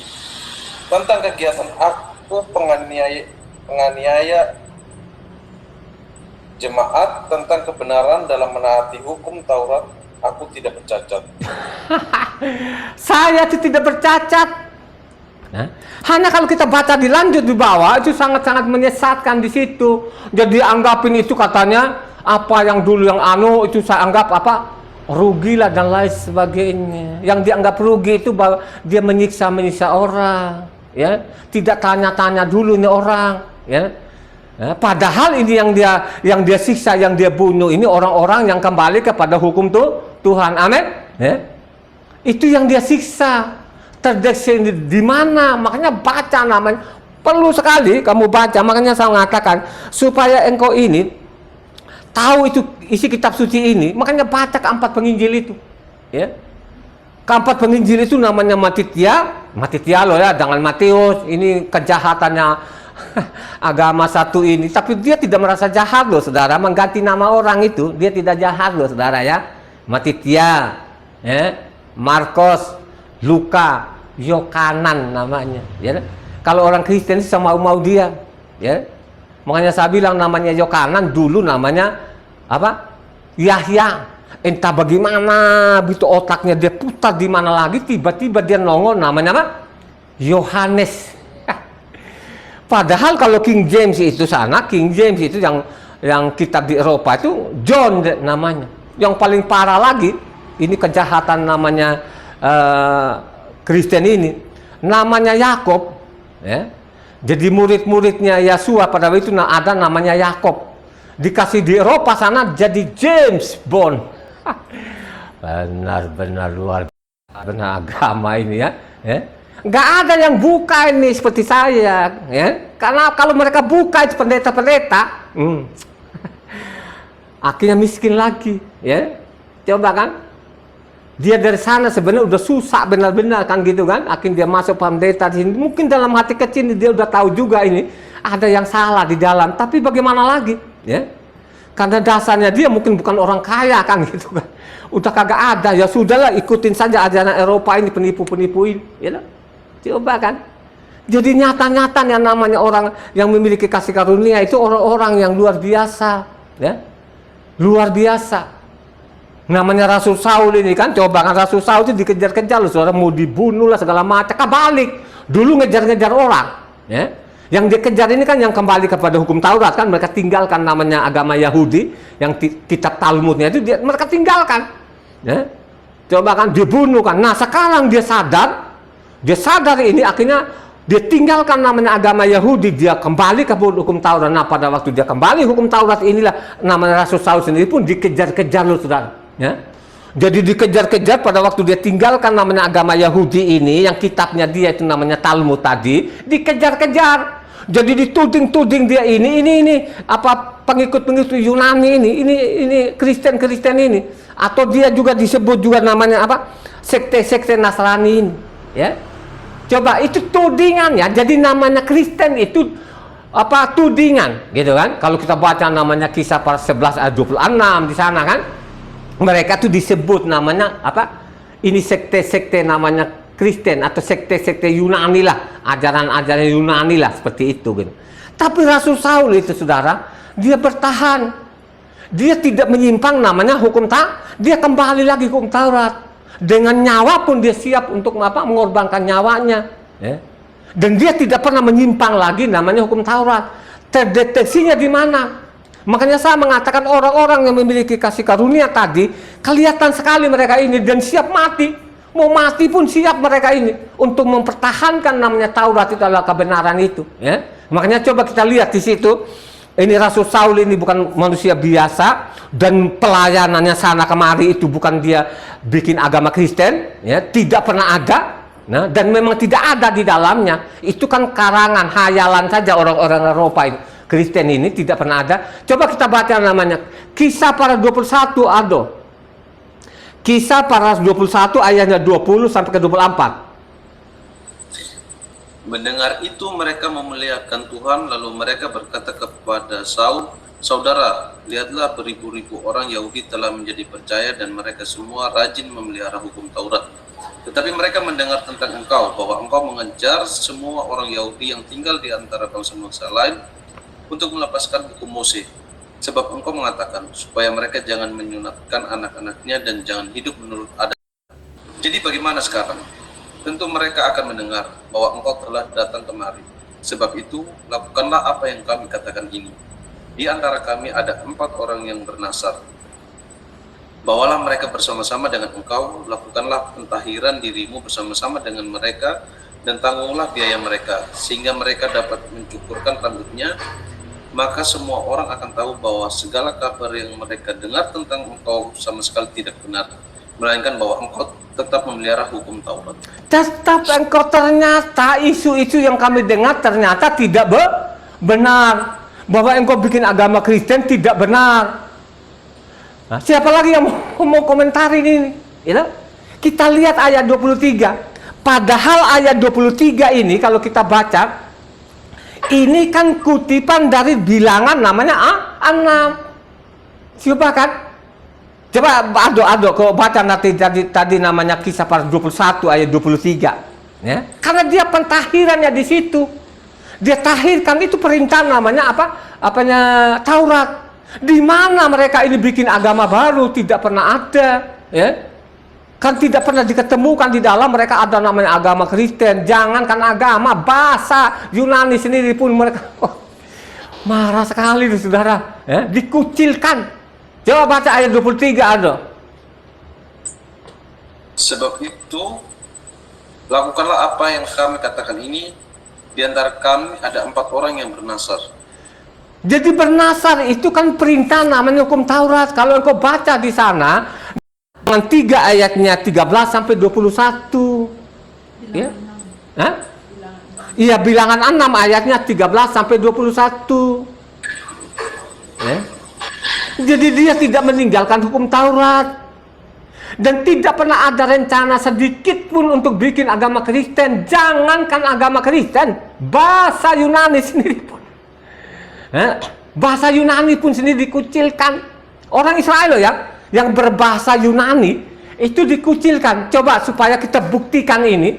Coba ada Kisah Para Rasul 6. Kisah Para Rasul 6. Ayo kita lihat nanti bahwa benar-benar Rasul Saul memperoleh kasih karunia, dia kembali kepada hukumnya Tuhan. Kita lihat di sini, dan dia tidak pernah bikin agama baru lagi, tidak pernah ada. Itu namanya hayalan orang Kristen aja, ajaran Eropa itu, ajaran-ajaran jahat itu. Dia baca namanya apa? Kisah para 6 ayat 1. Ayat 1. Pada masa itu, ketika jumlah murid makin bertambah, timbullah sungut-sungut di antara orang-orang Yahudi yang berbahasa Yunani terhadap orang-orang Ibrani karena pembagian kepada janda-janda mereka diabaikan dalam pelayanan sehari-hari. Coba lihat aja di situ kan. Ini orang Israel, tapi mereka bahasa Yunani. Bahasa sendiri pun juga mereka. Jadi kalau pendusta-pendusta itu, gara-gara Eli Sabakta, mereka bilang, oh kita lihat ajaran Yesus, dia pakai bahasa Aram, omong kosong, ya, tidak pernah diketemukan di dalam, tetap dia pakai bahasa apa?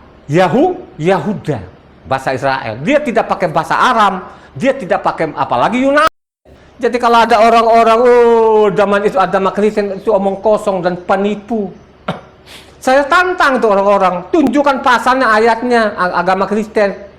Jangankan namanya agama Kristen, ini Tuhan datang di bumi, turun di bumi ini, menegur namanya orang Israelin, supaya meninggalkan namanya kejahatan itu. Jadi namanya bikin agama baru, namanya agama Yahudi itu yang punya kitab Talmud itu sudah kejahatan, diperingatkan, tapi mereka ngeyel. Akhirnya apa? Sesudah Yesua itu 70 tahun kemudian, akhirnya apa kan? Bait suci hancur. Bait suci hancur sampai saat ini. Ayo, ya. Mau Kristen ini, mau ikut Kristen ini, yang nipu loh saudara, nipu bener, ya. Apakah mereka memperoleh kasih karunia? Tidak memperoleh kasih karunia. Kita buktikan lagi di situ bahwa memang Rasul Saul itu tidak pernah bikin agama apapun, tetap dia pakai patut namanya Taurat itu. Kita lihat namanya Kisah Para 24, apanya? Kisah Para 24, ayatnya 5 sampai 18. Dapat. Telah nyata kepada kami bahwa orang ini adalah penyakit. Telah nyata kepada kami bahwa orang ini adalah penyakit sampar, seorang yang menimbulkan kekacauan di antara semua orang Yahudi di seluruh dunia yang berada, dan bahwa ia adalah seorang tokoh dari sekte orang Nasrani. Malah ia mencoba melanggar kekudusan bait Tuhan. Oleh karena itu kami menangkap dia dan hendak menghakiminya menurut hukum Taurat kami. Tetapi kepala pasukan Lisias datang mencegahnya dan merebut dia dengan kekerasan dari tangan kami. Lalu menyuruh pada pendakwa datang menghadap engkau. Jika engkau sendiri memeriksa dia, dapatlah engkau mengetahui segala sesuatu yang kami tuduhkan kepadanya. Dan juga orang-orang Yahudi menyokong dakwaan itu dengan mengatakan bahwa perkara itu sungguh demikian. Lalu wali negeri itu memberi isyarat kepada Saul bahwa ia boleh berbicara. Maka berkatalah Saul, aku tahu bahwa sudah bertahun-tahun lamanya engkau menjadi hakim atas bangsa ini. Karena itu tanpa ragu-ragu aku membela perkaraku ini di hadapanmu. Engkau dapat memastikan bahwa tidak lebih dari 12 hari yang lalu aku datang ke Yerusalem untuk beribadah. Dan tidak pernah orang mendapati aku sedang bertengkar dengan seorang atau mengadakan huru-hara, baik di dalam bait Tuhan maupun di dalam rumah ibadah, atau di tempat lain di kota. Dan mereka tidak dapat membuktikan kepadamu apa yang sekarang dituduhkan mereka kepada diriku. Tetapi aku mengakui kepadamu bahwa aku berbakti kepada Tuhan nenek moyang kami dengan menganut jalan Tuhan, yaitu jalan yang mereka sebut sekte. Aku percaya kepada segala sesuatu yang ada tertulis dalam hukum Taurat dan dalam kitab nabi-nabi. Aku menaruh pengharapan kepada Tuhan sama seperti mereka juga, bahwa aku akan kebangkitan semua orang mati, bahwa akan ada kebangkitan semua orang mati, baik orang-orang yang benar maupun orang-orang yang tidak benar. Sebab itu aku senantiasa berusaha untuk hidup dengan hati nurani yang murni di hadapan Tuhan dan manusia. Dan setelah beberapa tahun lamanya aku datang kembali ke Yerusalem untuk membawa pemberian bagi bangsaku dan untuk mempersembahkan persembahan. Sementara aku melakukan semuanya itu, beberapa orang Yahudi dari Asia mendapati aku di dalam bait Tuhan sesudah aku selesai mentahirkan diriku tanpa orang banyak dan tanpa keributan.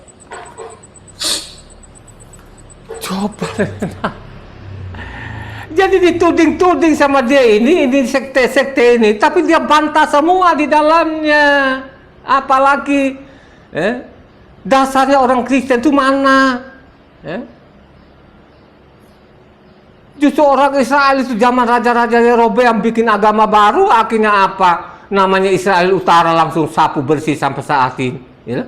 Bikin lagi agama baru namanya agama Yahudi, punya kitabnya Talmud. Ya? Disikat juga sampai detik ini. Nggak kapok juga. Anaknya saja dia hajar, apalagi lo orang Yunani dan Eropa. Apanya Roma. Ya kalau ada tulisan di dalam nggak ada masalah, ya tidak ada. Itu kan tadi tudingan.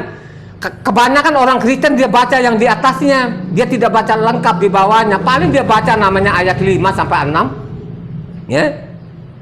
Coba kan jadi seolah-olah namanya Rasul Saul itu bikin agama. Nggak pernah ada, dia tidak pernah diketemukan di dalamnya. Semua itu dia lakukan apa yang diperintahkan hukum Taurat. Jadi namanya Rasul Saul ya, pergi kemana-mana ajak orang-orang Israel itu supaya kembali kepada hukumnya Tuhan. Tadi kan kita sudah dengar bersama ya, Kisah 21 ayat 20. Lihatlah orang beribu-ribu taat kepada Taurat. Ternyata isu-isu yang kami dengar itu tidak benar. Ternyata engkau tetap namanya patuh kepada hukum Taurat, saudara. Pakai apa, hei kau Kristen? Pakai apa? Yang kau tekan-tekan, yang kau bohong-bohong itu, yang tidak pernah membaca itu, ya? Yang hanya datang di ibadahmu itu ngangak-ngangak doang. Akhirnya lu tipu di situ, lu kuras-kuras harta orang, ya? Lu tidak berkata benar. Kalau perpuluhannya lu sikat, ya? Taurat lu bilangnya tidak berlaku. Bukankah namanya perpuluhan tidak ajaran Taurat, ya? Akhirnya apa? Lu salah gunakan lagi perpuluhannya. Lu memperkaya dirimu sendiri, tinggal tanggung jawab kepada jemaatmu. Banyak orang-orang yang miskin itu tidak lu urus dengan benar, ya? Apakah itu ajaranmu benar? Ya? Makanya coba kita lihat lagi, banyak orang yang salah tafsir itu orang Kristen. Oh, bukan kita melakukan hukum Taurat, kita selamat karena oleh kasih karunia dengan pengorbanannya Yesus, dengan darahnya Yesus, kata. Pada waktu corona dia panggil Yesus, kagak ada jawabannya, dia diamin, lu mampus dia kata. Ya kan? Yesus. Padahal kitab ini dari Eropa sudah dia benarin di sana. Ya, dia bilang Yesua. Di sini dia tetap membabi buta. Kita Roma 1 ayat 5. Roma 1 ayat 5. Dengan perantaraannya karunia dan jabatan rasul untuk menuntun semua bangsa supaya mereka percaya dan taat kepada namanya. Coba kan, kami ini katanya dengan perantaraannya kami menerima kasih karunia dan jabatan rasul untuk menuntun semua bangsa supaya mereka percaya taat kepada namanya. Namanya siapa? Namanya Yesus. Tidak pernah ada di dalam namanya Yesus. Tulisannya aslinya dia dari lahirnya Yotewau Sinayin, kalau dibaca lengkap Yahweh Sua, karena bernama Yahweh lah yang turun di bumi menjadi anak manusia. Amin. Ya? Jadi dia tidak pernah namanya Yesus. Ya? Sekarang Eropa itu sudah sadar. Ajarin orang-orang ribuan tahun itu Yesus. Baru berapa tahun kemudian dia sadar kesalahannya. Akhirnya King James sekarang itu tidak pakai Yesus, pakai namanya Yesua, saudara. Kata Yesua, ya, penyimpangannya di mana saya tahu, ya. Saya tahu penyimpangannya. Yang sebenarnya itu bernama Yahweh-Sua. Jadi kata Yesua itu penyimpangan, ya. Coba kan, saya teliti kitab suci ini. Jadi dia bernama Yahweh-Sua. Selain namanya Yesua, waktu dia turun di bumi, dia bernama Yahweh-Sua. Siapa? Manusia siapa yang dikasih nama Yahweh-Sua? Siapa? Hosea bin Nun. Jadi Hosea bin Nun itu abdinya Mose. Akhirnya Mose itu ganti namanya Yahweh-Su supaya nama ini tidak hilang. Karena dia tahu betul-betul dengan nama Yahweh ini, laut dia belah, ya, supaya nama ini tetap diingat oleh manusia, ya. Makanya dia kasih namanya, abdinya dia namanya Hosea tadi, ganti namanya Yahweh Sua itu saudara. Akhirnya dia nyandang nama ini saudara, yang paling sempurna namanya Hosea ben Nun, tidak cacat sampai akhir hidupnya. Namanya ya Pak, Yahshua ben Nun ini. Ya. Dia luar biasa. Ya. Itu penyimpangannya. Jadi karena kami memperoleh jabatan rasul, kasih karunia jabatan rasul, menuntut semua orang supaya taat kepada namanya. Persoalan saya bilang Kristen ini memang jahat, semua nama ganti. Jadi perjanjian barunya dia memang tidak pernah ada, yang dia perbarui itu nama-nama. Dia tanya nanti kalau nama Tuhan tidak penting, nama itu. Nama itu tidak penting bagi kami. Yang penting hati kami ke atas. Itu jawabannya orang Kristen. Ini bagian daripada kejahatan mereka ini. Kita lihat lagi yang membingungkan orang. Kalau kita mundur, Yohanan 1 pasal 1 ayatnya 17. Yohanan pasal 1 ayat 17. Atau Yohanes lah, kalau lu masih kaku-kaku juga. Dia tidak pernah namanya Yohanes, itu namanya Yohanan. Sebab hukum Taurat diberikan oleh Mose, tetapi kasih karunia dan kebenaran datang oleh Yahshua HaMashiach. Makanya saya bilang seolah-olah ada dua di situ. Paling nggak enak nanti kalau kita baca lengkap kitab suci. Akhirnya namanya apa? Kitabnya Mose itu Taurat disuruh buah. Ya, coba kan saudara, buntut-buntutnya seperti itu saudara. Ya. Jadi namanya apanya? Kitabnya Mose itu kitab Taurat berikan ke Mose kasih karunia. Jadi seolah-olah berbeda namanya Tuhan Yahweh dengan namanya Yesus itu tadi, karena memang orang Kristen itu kan namanya 3 Tuhannya, ya, namanya Allah Bapa, Allah Anak, nggak tahu deh Roh Kudus ini Allah cucu, nggak tahu deh pokoknya dia bilang Allah Bapa, Allah Anak, Allah Roh Kudus, 3 pribadi, 1 hakikat katanya. Nanti kalau ditanya-tanya hakikat itu apa, nganga-nganga. Dia hanya ikut-ikutan aja gitu saudara. Kok manusia kok bisa tahu hakikat Tuhan saudara? Indonesia itu, nah, dia membedakan namanya pribadi, kayak apa nanti bentuknya bagaimana, hidungnya bagaimana, ya, apa seperti namanya Jokowi itu ijazahnya Jokowi, yang jelas-jelas di ijazah itu kan dilihat mukanya Jokowi berbeda, tapi Jokowi maksa-maksa diri bahwa itu, aduh manusia ini benar-benar luar biasa ini kan. Kalau manusia mungkin, kalau Tuhan ini, Tuhan itu Esa, nggak ada yang lain. Dialah yang turun di bumi ini, bernama Yahweh Sua namanya. Makanya tulisan ini Yothe Wausin Ayin, gitu. Tidak ada namanya sana tulisan di dalam Yot Samek nggak ada. Yang ada di dalamnya Yothe Wausin Ayin. Itu dari lahir ibunya Miriam itu dikasih namanya Yahweh Sua atau disingkat Yahshua. Tulisannya Yothe Wausin Ayin. Panjang kan? Akhirnya dikebiri orang Yahudi ini. Akhirnya kemudian hari diganti lagi tadi. Jadi namanya Yothe Wausin Ayin. Gimana sih? Saya tahu semua itu saudara ya. Jadi itu bikin bingung di sini. Kita sudah dengar bersama tadi. Kita lihat lagi Roma 3 ayatnya 20. Ini benar-benar kitab suci ini luar biasa loh. Diperkosa sana, diperkosa sih. Ya baca namanya Roma 3 ayat 20. Sebab tidak seorang pun dapat dibenarkan di hadapan Tuhan oleh karena melakukan hukum Taurat, karena justru oleh hukum Taurat orang mengenal dosa. Nah itu kita lihat lagi yang ayat 24-25-nya kan. Ini benar-benar luar biasa. Penulis-penulis. Kasih karunia telah dibenarkan dengan cuma-cuma karena penebusan dalam HaMashiach Yahshua. HaMashiach Yahshua telah menjadi jalan perdamaian karena iman dalam darahnya. Hal ini dibuatnya untuk menunjukkan keadilannya, karena ia telah membiarkan dosa-dosa yang telah terjadi dahulu pada masa kesabarannya. Coba kalau kita lihat di situ, ini memangnya penipu ini. Kalau kita lihat tadi ini namanya ayat 20 tadi ini, tidak ada satu orang pun dibenarkan karena melakukan hukum Taurat. Ini benar-benar ini, makanya saya mengatakan, terus dia pakai di bawah tadi ayat 24-25 saudara. Padahal ini penipu ini, Ini sebenarnya kutipan dari namanya Mazmur 143 ayatnya 2. Kalau kita lihat di situ,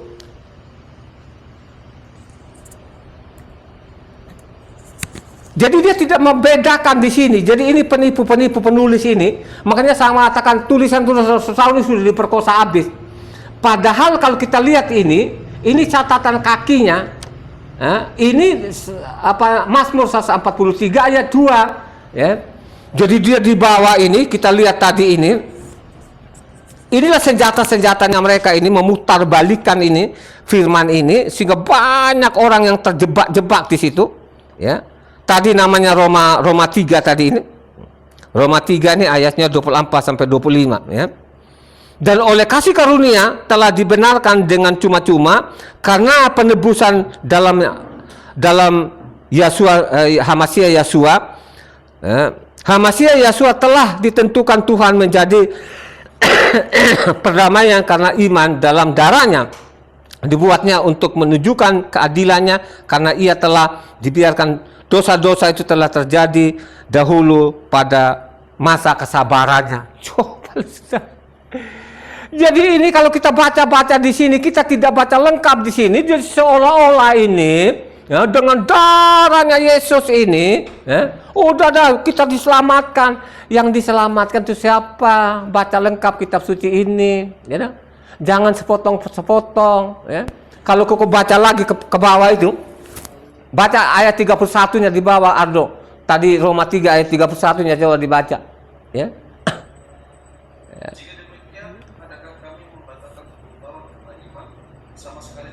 Sebaliknya kami meneguhkannya. Coba kan? Karena oleh kasih karunia segala macam, terus kami membatalkan, tidak. Tetap namanya kami mengokohkan dan meneguhkan saudara. Jadi namanya penulis-penulis ini memang ini bukan Rasul Saul. Dia putar balik ini kebenaran ini. Kita lihat lagi di sini yang parah lagi di sini. Galatia 2 ayat 16. Ini benar-benar apakah orang-orang seperti ini namanya Kristen ini memperoleh kasih karunia? Dialah yang memutarbalikkan di dalam ini. Jadi penulis-penulis ini bukan rasul-rasul ini dari Eropa aja, ya, dari Yunani. Lihat ini ayat 16, Galatia 2 ayat 16. Kamu tahu bahwa tidak seorang pun yang dibenarkan oleh karena melakukan hukum Taurat, tetapi hanya oleh karena iman dalam Hamasiah Yesua. Sebab itu kami pun telah percaya kepada Hamasiah Yesua, supaya kami dibenarkan oleh karena iman dalam Hamasiah dan bukan oleh karena melakukan hukum Taurat. Coba kan tidak ada satupun dibenarkan karena melakukan hukum Taurat. Nanti dia akan bertentangan dengan Matitia 5. Tadi Matitia 5 ayatnya 17 sampai 20 loh saudara ya. Dia akan menantang Tuhan di sini. Padahal ini lembaga kita dia kasih catatan kakinya di Mazmur 143 ayat 2. Coba Mazmur itu. Mazmur 143 ayatnya 2. Itu dikasih catatannya. Dengan hamba-Mu ini, sebab di antara yang hidup tidak seorang pun yang benar di hadapan-Mu. Sekarang benar sama nggak tadi yang namanya Mazmur dengan Galatia 2 ini ayat 16, sama nggak? Sama nggak pemahamannya? Tidak sama saudara. Makanya saya mengatakan ini namanya Kristen ini perusak. Ya. Padahal di sana tidak ada yang benar di hadapan Tuhan. Kalau namanya Galatia, tidak ada yang dibenarkan karena melakukan hukum Taurat. Gimana sih? Ini kan ngaco betul ini. Padahal Tuhan bilang siapa yang melakukan hukum Taurat akan masuk dalam kerajaan sorga. Amin. Kalau kita baca namanya Matitia 5 ayatnya 19 sana kan sangat jelas. Ya. Bagaimana lu mau bantah? Ya. Ayat 21 di bawah. Tadi Galatia 3 ayat 21.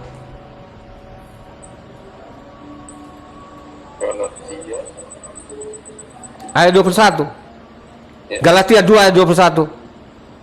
Kalau demikian bertentangankah hukum Taurat dengan janji-janji Tuhan? Sekali-kali tidak. Sebab Bukan, sebelum apanya tadi Galatia 2 ayatnya 21. Ayat Galatia 2 ayat 21. Galatia 2. Aku tidak menolak kasih karunia Tuhan, sebab sekiranya ada kebenaran oleh hukum Taurat, maka sia-sialah kematian Hamasya. Ini kan kata-kata ini kan sangat menyesatkan ini. Galatia 3 ayat 12. Nanti beda lagi nanti Galatia 3 ayat 12. Galatia 3 ayat 21. Kalau demikian bertentangankah hukum Taurat dengan janji-janji Tuhan? Sekali-kali tidak. Sebab andai kata hukum Taurat diberikan sebagai sesuatu yang dapat menghidupkan, maka memang kebenaran berasal dari hukum Taurat. Coba kan. Jadi kebenaran itu berasal dari mana? Hah? Hukum Taurat, saudara. Jadi kebenaran itu berasal dari namanya hukum Taurat. Ya. Coba kan, diputar balik sini. Saudara, kalau tidak belajar yang benar, mati konyol, mati konyol aja. Ya. Kita lihat lagi Roma 11 ayat 5 sampai 6. Kita lihat lagi di sini, ini orang-orang ini yang saya bilang orang Kristen itu tidak memperoleh namanya kasih karunia, memutarbalikkan di dalam untuk kematiannya kita ini, diputar-putar balik di sana. Roma 11 ayatnya 5 sampai 6. Demikian juga pada waktu ini ada tinggal suatu sisa menurut pilihan kasih karunia. Tetapi jika hal itu terjadi karena kasih karunia, maka bukan lagi karena perbuatan, sebab jika tidak demikian, maka kasih karunia itu bukan lagi kasih karunia. Coba kan, kalau kita baca hanya kalau dipotong di bawah, tapi kalau kita baca yang sebelumnya dari 1 sampai ke 4 berbeda. Ya.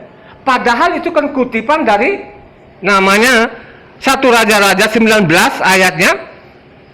Coba 1 Raja 19 ayat 14. Jawabnya, aku bekerja segiat-giatnya bagi Yahweh Tuhan semesta alam, karena orang Israel meninggalkan perjanjianmu, meruntuhkan mesbah-mesbahmu dan membunuh nabi-nabimu dengan pedang. Hanya aku seorang dirilah yang masih hidup dan mereka ingin mencabut nyawaku. Coba ayat 18. Setelah tetapi aku akan meninggalkan 7.000 orang di Israel, yakni semua orang yang tidak sujud menyembah Baal dan yang mulutnya tidak mencium dia. Coba kan, jadi itu yang memperoleh kasih karunia tadi itu, yang itu tadi. Ya. Ini kalau kita baca Roma tadi kembali Roma 11, ya.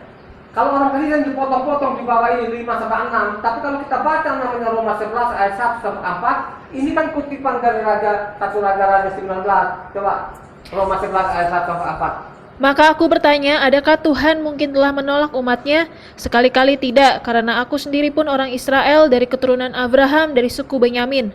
Tuhan tidak menolak umatnya yang dipilihnya. Ataukah kamu tidak tahu apa yang dikatakan kitab suci tentang Elia waktu ia mengadukan Israel kepada Tuhan? Tuhan, nabi-nabimu telah mereka bunuh, mesbah-mesbahmu telah mereka runtuhkan, hanya aku seorang dirilah yang masih hidup dan mereka ingin mencabut nyawaku. Tetapi bagaimanakah firman Tuhan kepadanya? Aku masih meninggalkan 7.000 orang bagiku yang tidak pernah sujud menyembah Baal. Coba kan, akhirnya apa utara tadi saya singgung juga. Perbuatan namanya Raja Yerobeam, kalau kau baca 1 Raja 12 sana, bagaimana dia bikin ibadah baru, artinya apa? Ya? Di Israel Utara itu banyak orang mati penyakit, banyak orang yang mati kelaparan, sampai anak-anaknya dimakan, saudara. Ya? Sampai dimakan, saudara. Ya? Padahal bangsa itu bangsa yang dikasih Tuhan, yang diberkati, dia memperoleh kasih karunia. Ya?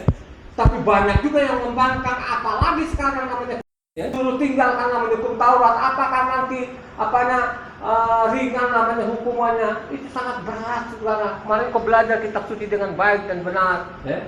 Makanya saya mengatakan kalau betul-betul memiliki kasih karunia, lu pelajari kitab suci dengan benar, dengan baik, karena kita ini diciptakan segambar serupanya Tuhan. Amin. Kita ini diciptakan segambar serupanya.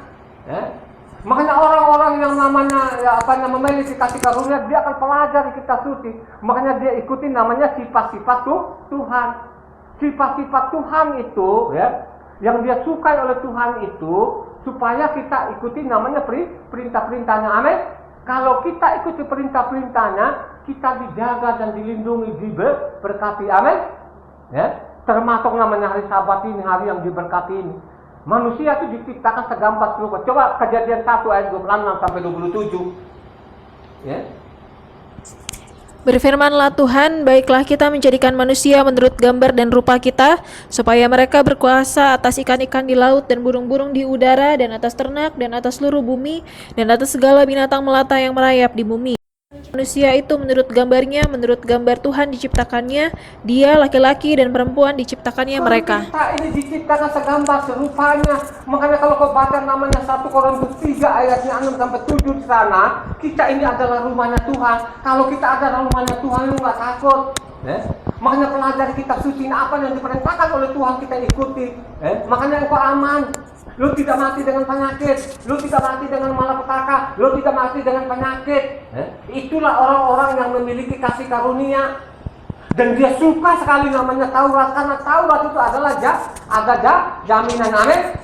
Coba baca 1 Korintus 3 ayatnya 16-17. Tidak tahukah kamu bahwa kamu adalah bait Tuhan dan bahwa roh Tuhan diam di dalam kamu? Jika ada orang yang membinasakan bait Tuhan, maka Tuhan akan membinasakan dia, sebab bait Tuhan adalah kudus dan bait Tuhan itu ialah kamu. Coba deh saudara. Tidak mungkin saudara. Tapi kalau roh Tuhan ada di dalammu, bukan roh iblis yang duduk di tubuhmu, pasti akan terpelihara dengan baik. Amin. Lu akan luput dari malapetaka, penyakit. Hanya persoalan sekarang, tidak semua namanya manusia itu jadi rumahnya Tuhan.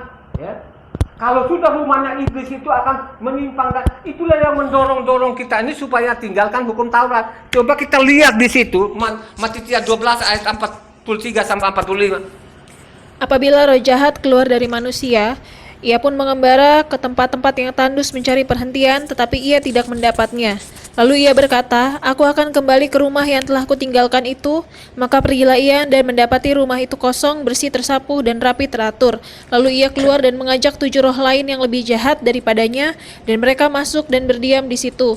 Maka akhirnya keadaan orang itu lebih buruk daripada keadaannya semula. Demikian juga akan berlaku atas angkatan yang jahat ini. Coba saudara, Lukas ini ditulis 2 orang ini. 2 orang aja lah. Lukas 11 ayat 24 sampai 26. Sama persis. Apabila roh jahat keluar dari manusia, ia pun mengembara ke tempat-tempat yang tandus mencari perhentian, dan karena ia tidak mendapatnya, ia berkata, aku akan kembali ke rumah yang telah kutinggalkan itu. Maka pergilah ia dan mendapati rumah itu bersih, tersapu, dan rapi teratur. Lalu ia keluar dan mengajak 7 roh lain yang lebih jahat daripadanya, dan mereka masuk dan berdiam di situ. Maka akhirnya keadaan orang itu lebih buruk daripada keadaannya semula. Apakah orang-orang seperti memerlukan kasih karunia? Orang yang memperoleh kasih karunia itu dia suka sekali namanya hukum-hukum Tuhan. Amin. Dia suka sekali Taurat karena hukum Taurat itu ada jaminannya. Lu tidak mati kelaparan, lu tidak mati penyakit. Ada jaminannya. Dan sangat baik sekali namanya hukum Taurat. Nah, kalau dipengaruhi kita dari mimbar, itu namanya apa? Iblis-iblis itu. Yang ada dalam dirinya itu adalah bukan roh Tuhan. Roh Tuhan itu pasti mendorong kepada hukum Taurat. Amin. Tapi kalau roh jahat, tetap saja dia akan tolak namanya hukum-hukum Sabat ini, termasuk namanya hari Sabat ini. Dia akan tolak, saudara.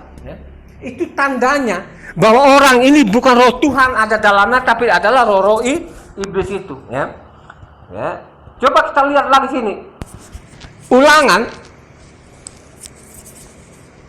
11 ayatnya 1. Haruslah engkau mengasihi Yahweh Tuhanmu dan melakukan dengan setia kewajibanmu terhadap Dia, dengan senantiasa berpegang pada segala ketetapannya, peraturannya, dan perintahnya. Jadi orang-orang yang memiliki kasih karunia seperti namanya Mose itu akan mengajarkan supaya setia namanya kepada hukum-hukum Tuhan. Amin. Supaya berpegang namanya hukum-hukum Tuhan. Itulah orang-orang yang memiliki kasih karunia, saudara ya. Kita lihat lagi Amsal 21 ayatnya 21. Siapa mengejar kebenaran dan kasih akan memperoleh kehidupan, kebenaran, dan kehormatan. Jadi orang-orang yang mengejar namanya taat kebenaran itu orang-orang yang memiliki namanya kasih karunia seperti namanya Noah, seperti namanya Mose. Amin. Ini dicatat baik-baik. Yohanes 14 ayat 15. Jikalau kamu mengasihi aku, kamu akan menuruti segala perintahku. Kalau kamu mengambil perintahku yang diperintahkan tadi, Waktu dia datang di bumi, aku bukan menyatakan Taurat 1 iota. Siapa yang meninggalkan 1 iota masuk neraka. Siapa yang melakukan hukum Taurat akan masuk dalam kerajaan surga. Amin. Kalau ikut baca namanya Matius 5 ayat 17 sampai 20. Ya, ayatnya 21. Barang siapa memegang perintahku dan melakukannya, dialah yang mengasihi aku.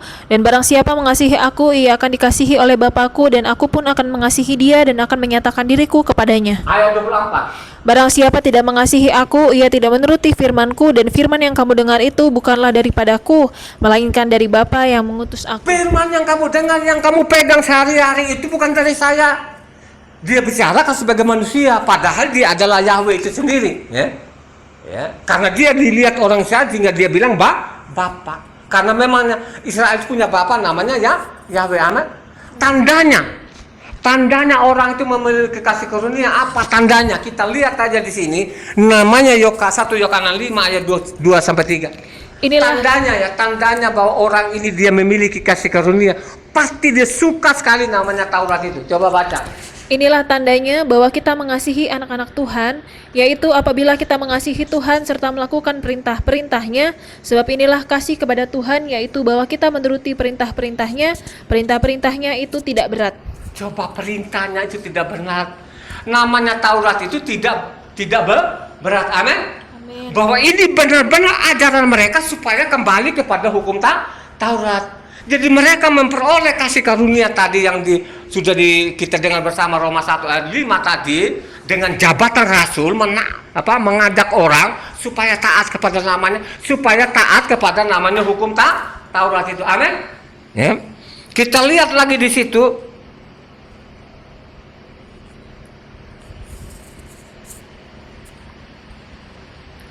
Satu Yohanes 5 tadi udah ya. 2 Yohanes 1 ayatnya 1 sampai 6. Perhatikan di sini bahwa ajaran-ajaran mereka tidak ada ajaran lain. Ajaran mereka supaya orang-orang Israel itu kembali kepada hukumnya Tuhan. Tadi kan kita sudah dengarkan namanya Kisah Para 21 ayat 20 sampai 24 tadi. Beribu-ribu orang kembali kepada hukumnya Tuhan. Coba kita lihat lagi di sini namanya 2 Yohanes 1 ayat 1 sampai 5. Dari penatua kepada ibu yang terpilih dan anak-anaknya yang benar-benar aku kasihi. Bukan aku saja yang mengasihi kamu, tetapi juga semua orang yang telah mengenal kebenaran, oleh karena kebenaran yang tetap di dalam kita dan yang akan menyertai kita sampai selama-lamanya. Kasih karunia, rahmat, dan damai sejahtera dari Tuhan Bapa dan dari Yeshua HaMasiah, Anak Bapa akan menyertai kita dalam kebenaran dan kasih. Aku sangat bersukacita bahwa aku mendapati bahwa separuh dari anak-anakmu hidup dalam kebenaran sesuai dengan perintah yang telah kita terima dari Bapa. Dan sekarang aku minta kepadamu, Ibu, bukan seolah-olah aku menuliskan perintah baru bagimu, tetapi menurut perintah yang sudah ada pada kita dari mulanya, supaya kita saling mengasihi.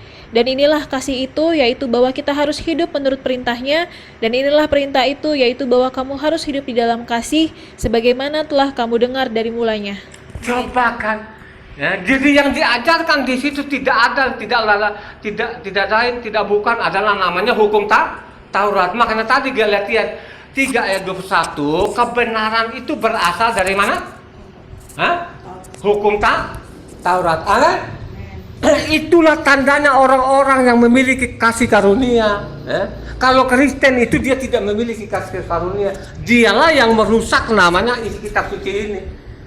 Rusaknya di mana? Nama orang diganti, hari-hari raya dia ganti, waktu diganti, semua diganti. Gimana sih? Bayangkan aja dari Kejadian sampai Wahyu itu diganti. Bagaimana orang mau mengenal nama Yahweh? Karena semua sudah diganti. Siapa yang mengganti ini? Ini kan ajaran dari Eropa Kristen ini. Dia mengaburkan semua di dalamnya. Coba kan? Itu hari raya. Kalau engkau baca namanya Imamat 23 sana, semua itu hari raya itu. Coba kan? Itulah ketentuan Tuhan. Terus dia tadi ini namanya Yunani penipu tadi ini. Dia menipu tadi ini. Akhirnya apa? Dia ganti. Waktu juga diganti. Kalau waktunya Tuhan itu dari petang ke petang. Ajaran dari Yunani ini namanya tengah malam. Coba saudara, yang paling parah ini nama Yahweh ini diganti. Tuhan Huru Besar semua, kadang-kadang dia bernama Allah Huru Besar semua. Coba kan, kejahatan siapa? Ini kejahatan dari Eropa. Makanya saya mengatakan Eropa itu sudah penjajah fisik, penjajah rohani juga, saudara. Ya, dialah yang membelok-belokkan iman kita ini. Ya, siapa yang mau bantah ini? Ya, siapa yang mau bantah? Ya, makanya saya bilang, kalau kau mau bantah, pakai pasal dan ayat. Ya, jangan hanya ngomong-ngomong itu tidak benar. Ya, jangan dengar-dengar mereka itu.